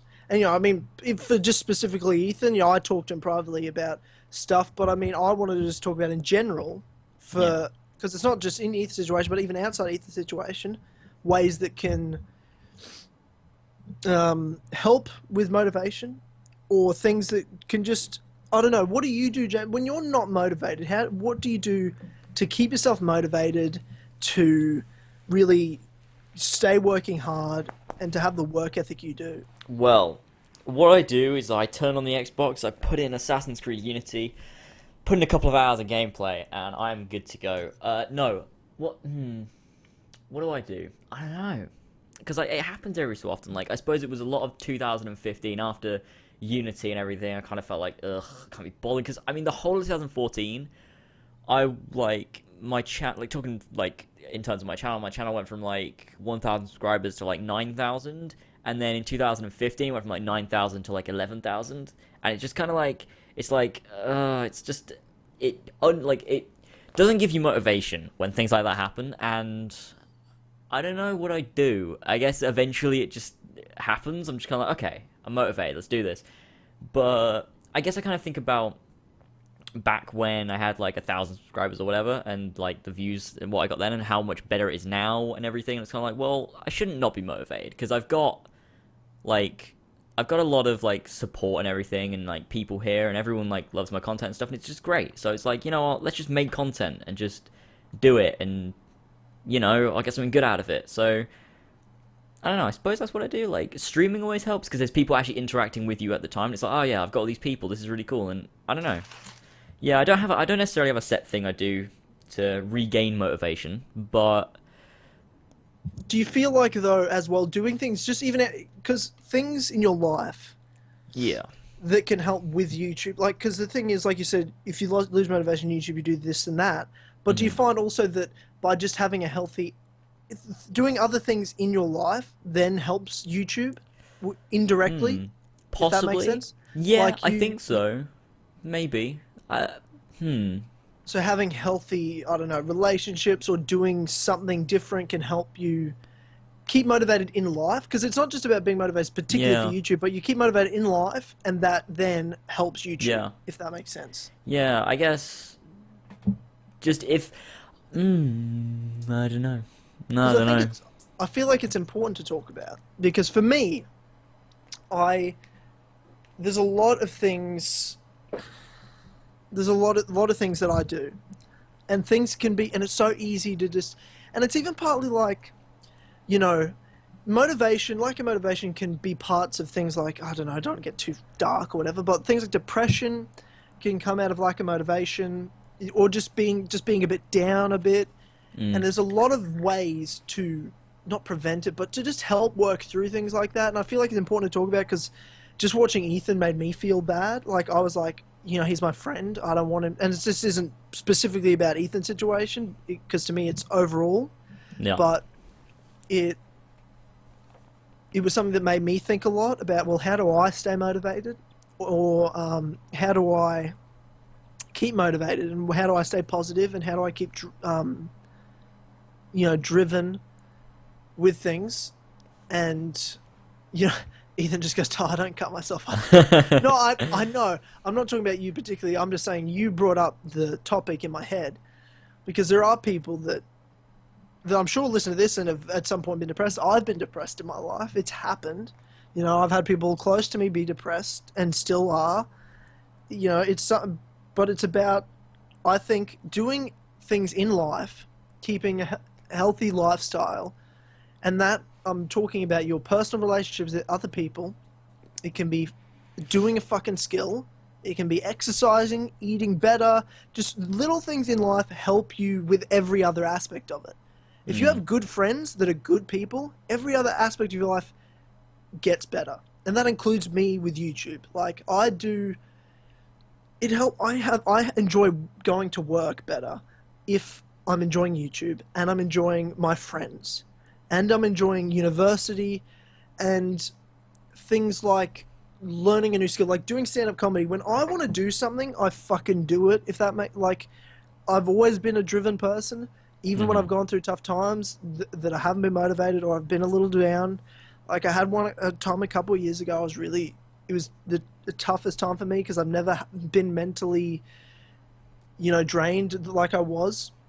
But through the last year, before I graduated high school, I said to my parents, I'm like, I'm moving out when I get out of high school. I'm moving states. I'm going to do this. I'm going to follow my dreams and do what I want to do.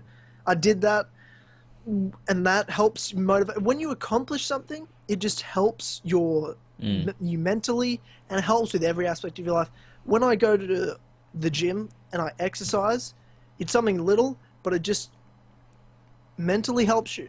Hanging out with friends, like as much as I love YouTube and I love all the people interacting with, you do need to keep the balance outside of YouTube and outside of being in an online community, you know, because you have to be active in your personal life. And I think I can get lost in online stuff, and I think lots of other people can. I just think it is important to put things in perspective, that it's not as important, and you'll enjoy that thing more if you, I don't know, go learn a skill like a martial art or something. Like I did MMA last year. I spent a lot of time doing that, and that was amazing. And that just helped me do other things. It kept me motivated. And thinking about YouTube keeps me motivated to go to work. When I'm at work, I think about what videos I'm going to make, or I think of stand-up comedy routine. Those things keep you motivated, always trying something new, always doing a new thing, or getting excited because I'm going out with friends this weekend. I'm going to go to the movies this weekend and see this, or I'm going to do something. I just think it's important when it comes to motivation to not always put everything on something, and always do as much as you can in your outer life. Yeah. If that makes sense. Like, I agree. Do you agree? Yeah, I think everything you said I agree with, because if you're going to spend like a lot of time on one thing, you can lose motivation, and then you're like, why am I not motivated? And it's like, I guess you kind of have to do a lot of everything, and you kind of balance it out, and then you're motivated for each individual thing equally. Like overall, like you have motivation for things, whereas if you kind of exhaust one thing, then you kind of lose motivation for everything. And yeah, I guess that's the thing.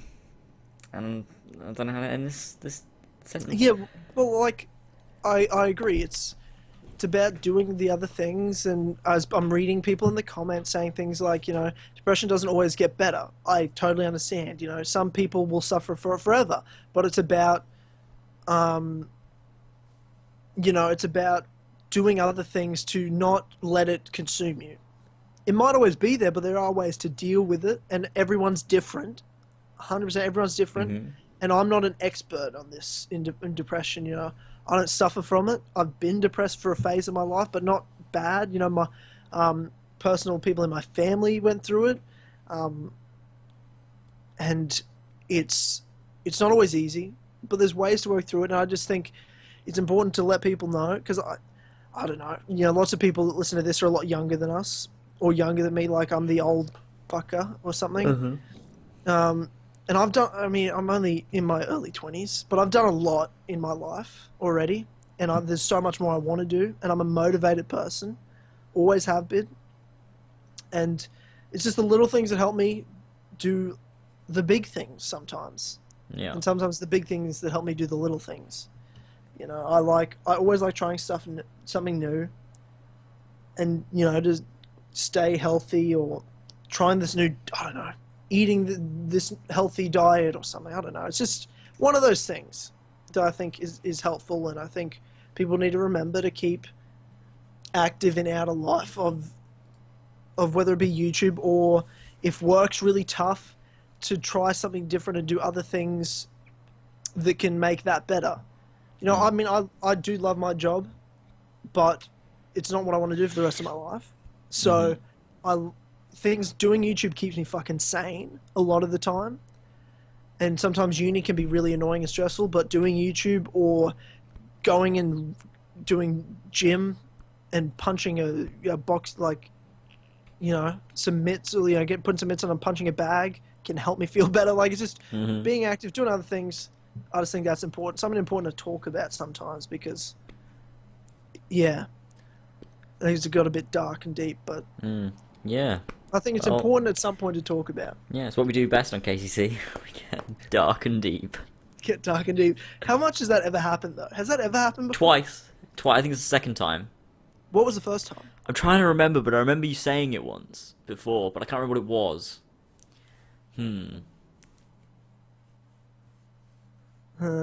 Yeah, I don't remember.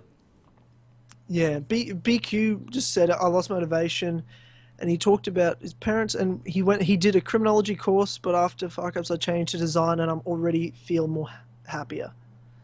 Now that reminds me because my brother did civil engineering for 3 years in university, and finished it, and I literally had to sit him down, and I just said to him, "What the fuck are you doing?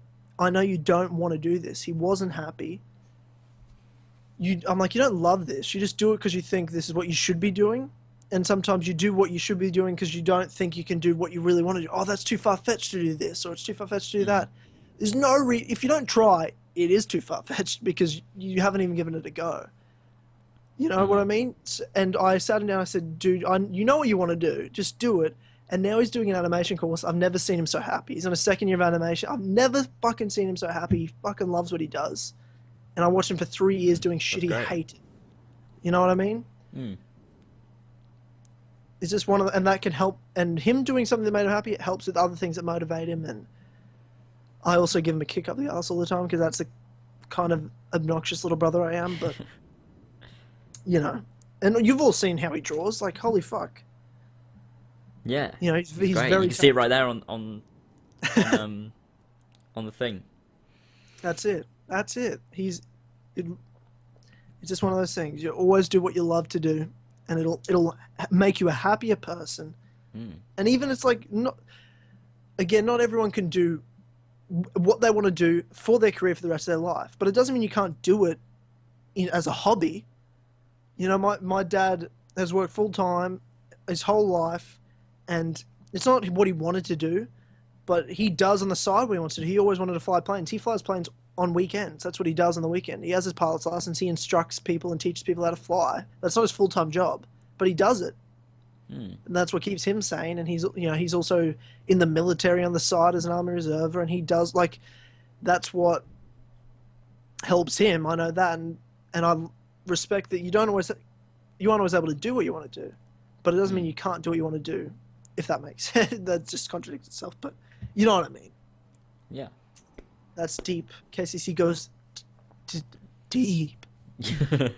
Deep inside. Oh, God. I do remember when we went deep last time. What was when we went deep last time? We talked about... It was about deep in the bowels.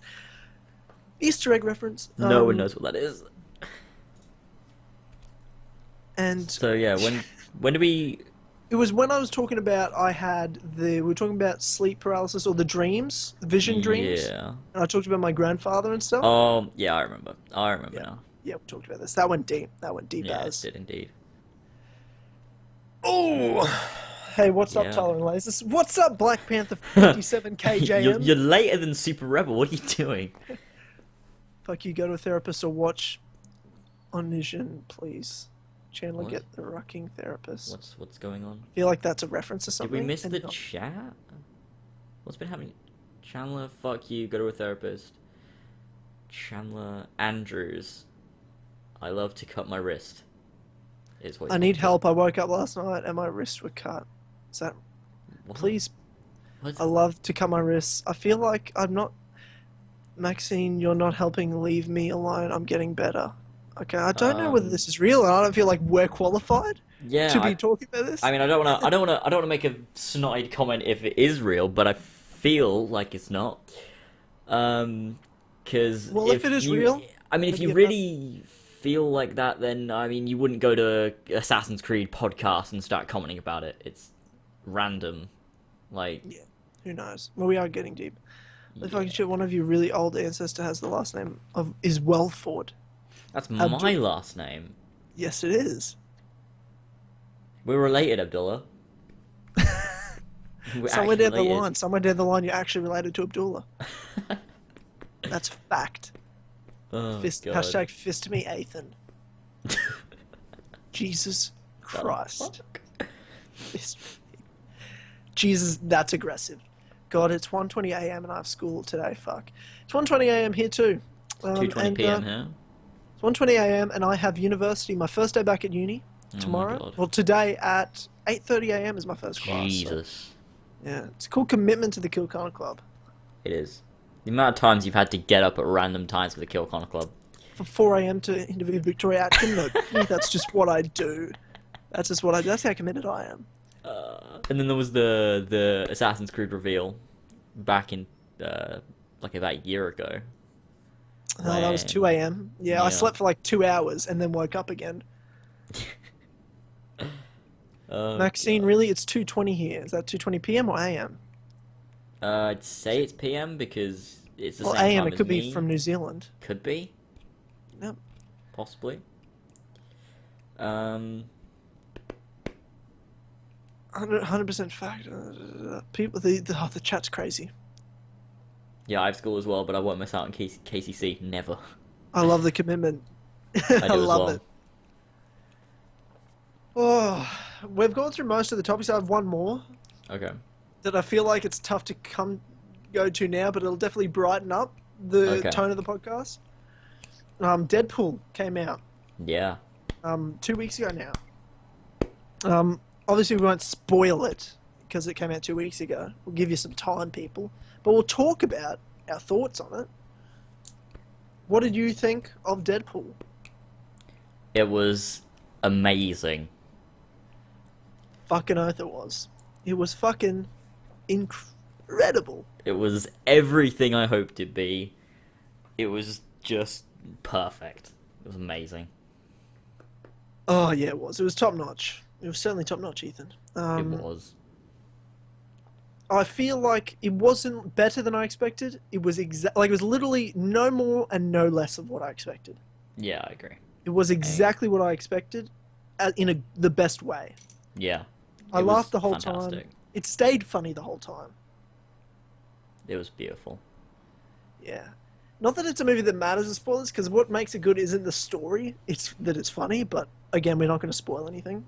Yeah, we're not gonna spoil things, because if you mention things that were funny, it's like, oh, this was funny and that was funny, it's like people are gonna go watch it if they haven't seen it yet and be like, oh well, I already knew about that. It's like when movies make trailers and they spoil all the funny bits or dramatic bits in the trailer, and then you watch it and you're like, well, what's the point?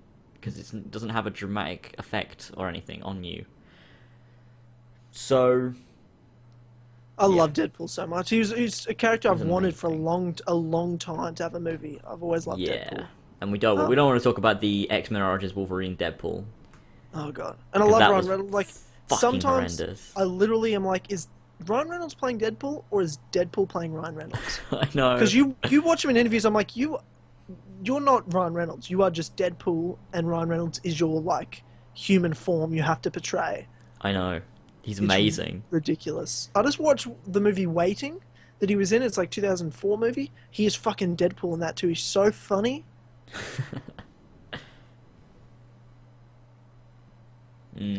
Ace Unknown, there was one joke and I laughed. It was the Professor X joke.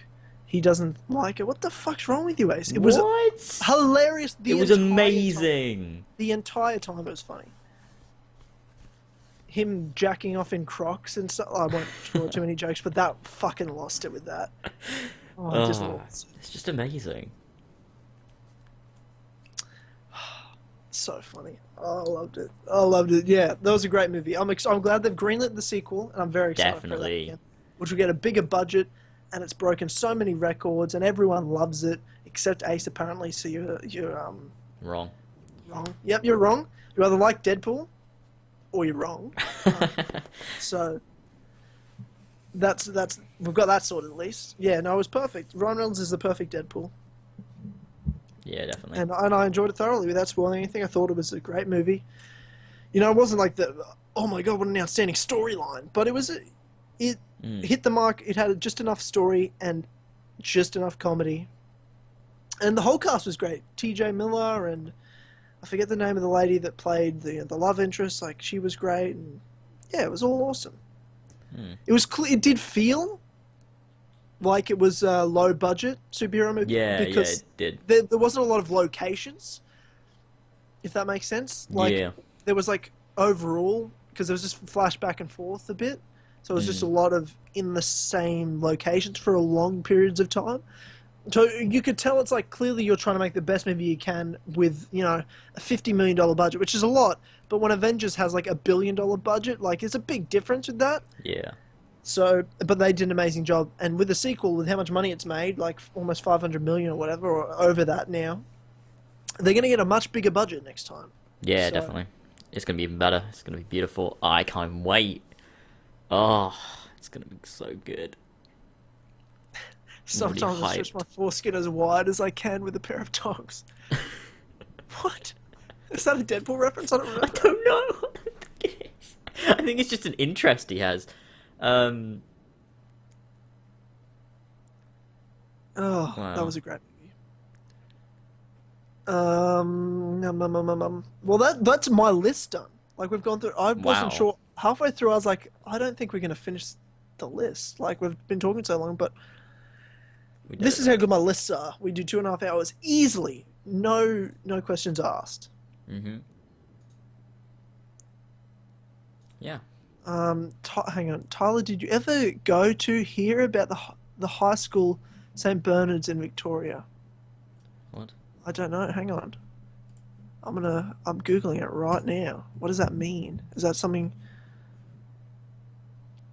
St. Bernard's in fucking Geelong. Like, what does that have to do with anything?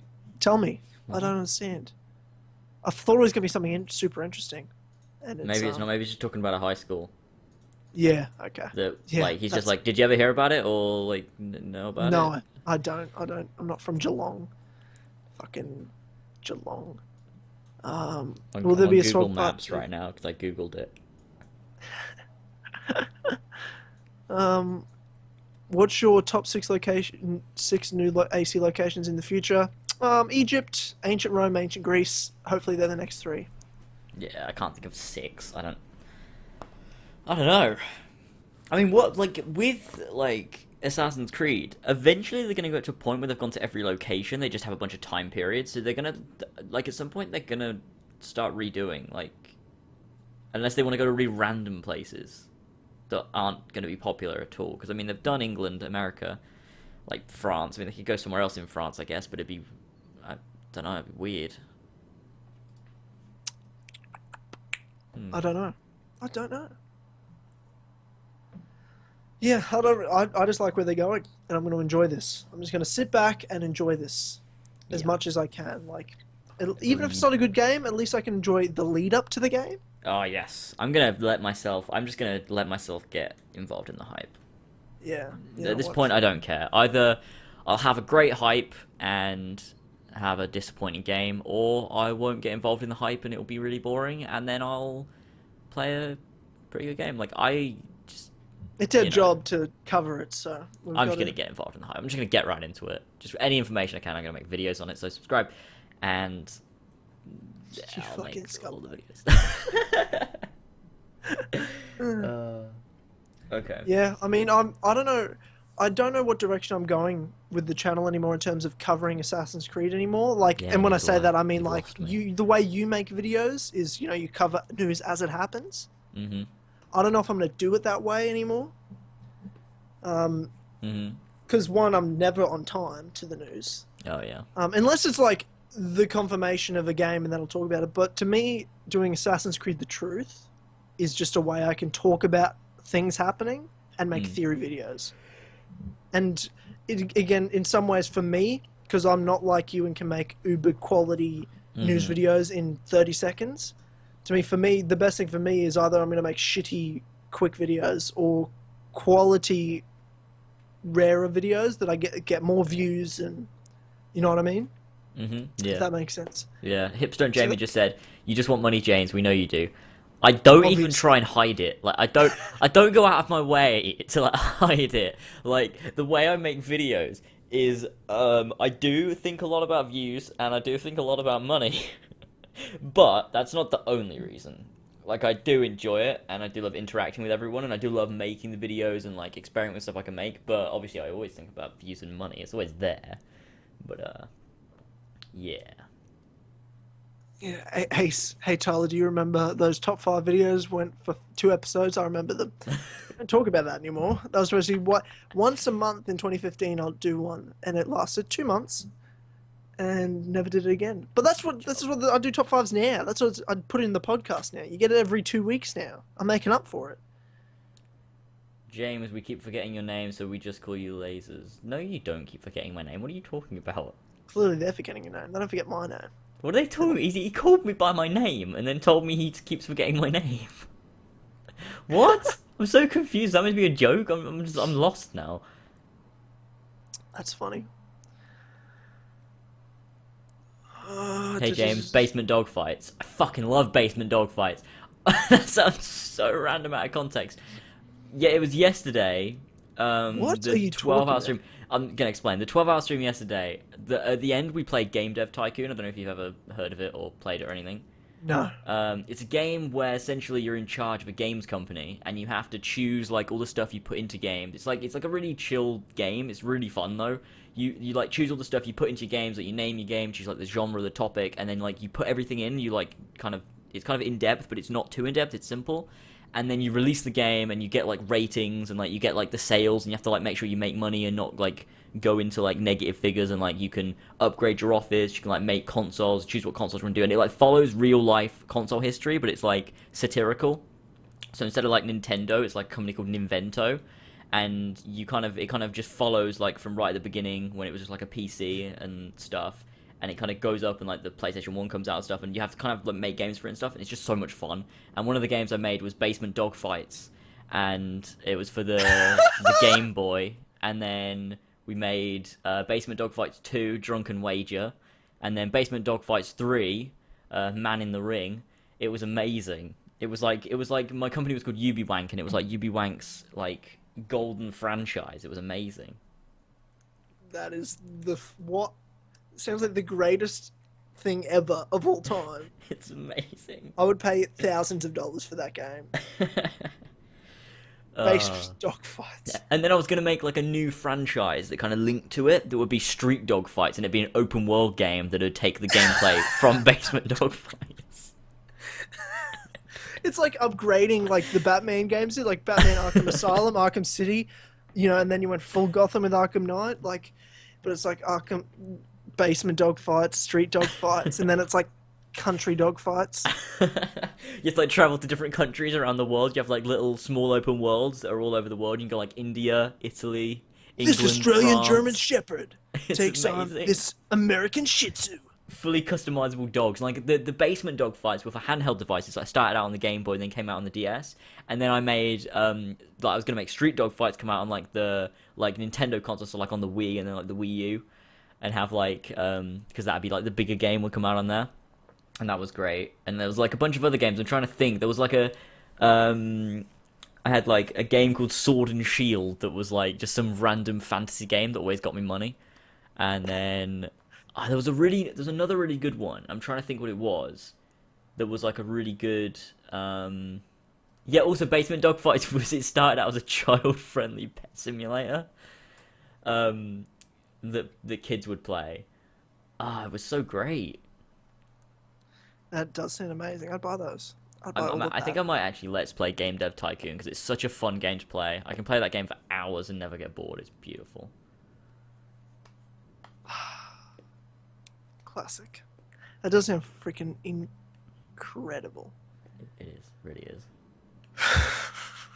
Jesus Christ. What was... Hang on. BPR, Laser versus Dynamite Talk. What? I don't know what you're talking about. I have no idea what that means. Why would we be versing each other? We're like friends. Like, what? What? Yeah, I do not know what that means. No. Yeah, I don't know. I don't know, man. That's Jeez. weird. Anyway, that's all my topics. Anyone want to add anything? I don't know, in the comments, or James, do you have something? I guess your opinion kind of matters a bit. Just a little bit. No, that's it. I think that's all it. Teachers fun are sworn podcast. to online discretion when they cannot own public accounts such as YouTube accounts, etc. Yeah, they can. Maybe in your country. Teachers can own social media accounts. They just can't interact with the students, like add them on Facebook and stuff like that. Fucking England wanting to leave Europe. What the fuck? I don't know, man. Yeah, classic. Don't English even know. politics. Dumb as fuck. Is this the first you've heard of it? Yeah, probably. I don't follow politics. I'm one of them people that doesn't really know what's going on. Like, I know what's going on with other countries, but not my own. I feel like I know more about English and American politics than I do Australian. I'm like, oh, seems alright. The world's not over here. And then I keep watching Donald Trump, and I'm like, Jesus Christ, we've got the next Hitler. Someone needs to do something right now. I'm not suggesting anything. I'm just saying. Oh God. Some kind of Kill Club assassination. It's got to be the ultimate troll, right? Like, Donald Trump has to just be trolling. Like, I don't believe him. He's a massive troll. Like, I watched his, like, anti-Islam commercial. I'm like, this is honestly like a parody of a Hitler. Like, he's got to be trolling right now. Just watching it seems like a parody that College Humor would do. What happens? Of, like, a Hitler ad. Like, it's if just he gets elected, though, like... Dude, I don't know. I'm honestly think he would just go, like, I was just fucking joking, guys. You really elected me? You guys are so dumb. You guys, I literally tried to do the worst possible, like, campaign to see how stupid America was, and you guys failed. Like, that's what I predict is going to happen. He's like, what is wrong with you guys? Because he can't be that crazy, right? Yeah, there's no way. Like, I don't know. Oh, classic America. I'm glad I don't live in America. America, fuck you. Yeah, but both our countries are allied with America, and if they start wars, nukes go off, we're fucked. So, it's all going down. God damn it. God fucking damn it. Okay. Yeah. You just got to live in some country no one gives a fuck about. Like Australia. Fuck you! What are you talking about? All your fucking people move here because it's your backward fucking country. No, right. I mean somewhere like that's really nice, but no one would bother, like the Netherlands or something, like a super nice country. Sweden, that's it. Sweden, like with super nice people and a great culture and a great economy, but no one would just fuck with them. Like, no one's going to shoot nukes at Sweden. Like, what have Sweden ever done? Yeah. But they have, like, a tremendous economy with tremendous people. I'm just going to move to Sweden. Yeah. That's it. That's where you need to go. Yeah. Well, that's where we end the podcast, I guess. Yeah, that's basically it. That's it. We're done. We are done. Thank you, ladies and gentlemen, for watching. Be sure, if you haven't already, liked the stream, like the podcast. Give us those likes all day long. And, of course, subscribe on iTunes or SoundCloud, depending on the device you're using. You can listen there. And, of course, keep listening into the Kill Club podcast every second Sunday, without fail, hopefully. Yep. Touch wood. And, this was a fun one. I had a good time. Good. It was a good podcast. It's like the first time we've done it live in like months. It's been a while since George's one. Yeah, that was the last one. And we did a lot of Assassin's Creed talk. The first like hour and a half was Assassin's Creed. We did. So this was a good one. I think this was definitely a good podcast. Yeah, let us know what you guys think. Did you enjoy this one? I really liked this one. Had a good time. Yeah. And I guess that's it. There we go. Well, okay. We'll see you guys later. And fuck you, James. Gonna be your multiplayer. You are fucked. You fucking slut.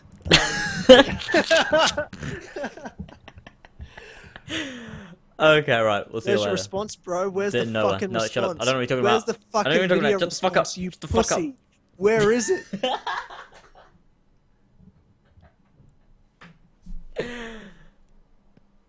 There we go. Okay, we're done. Okay. Bye.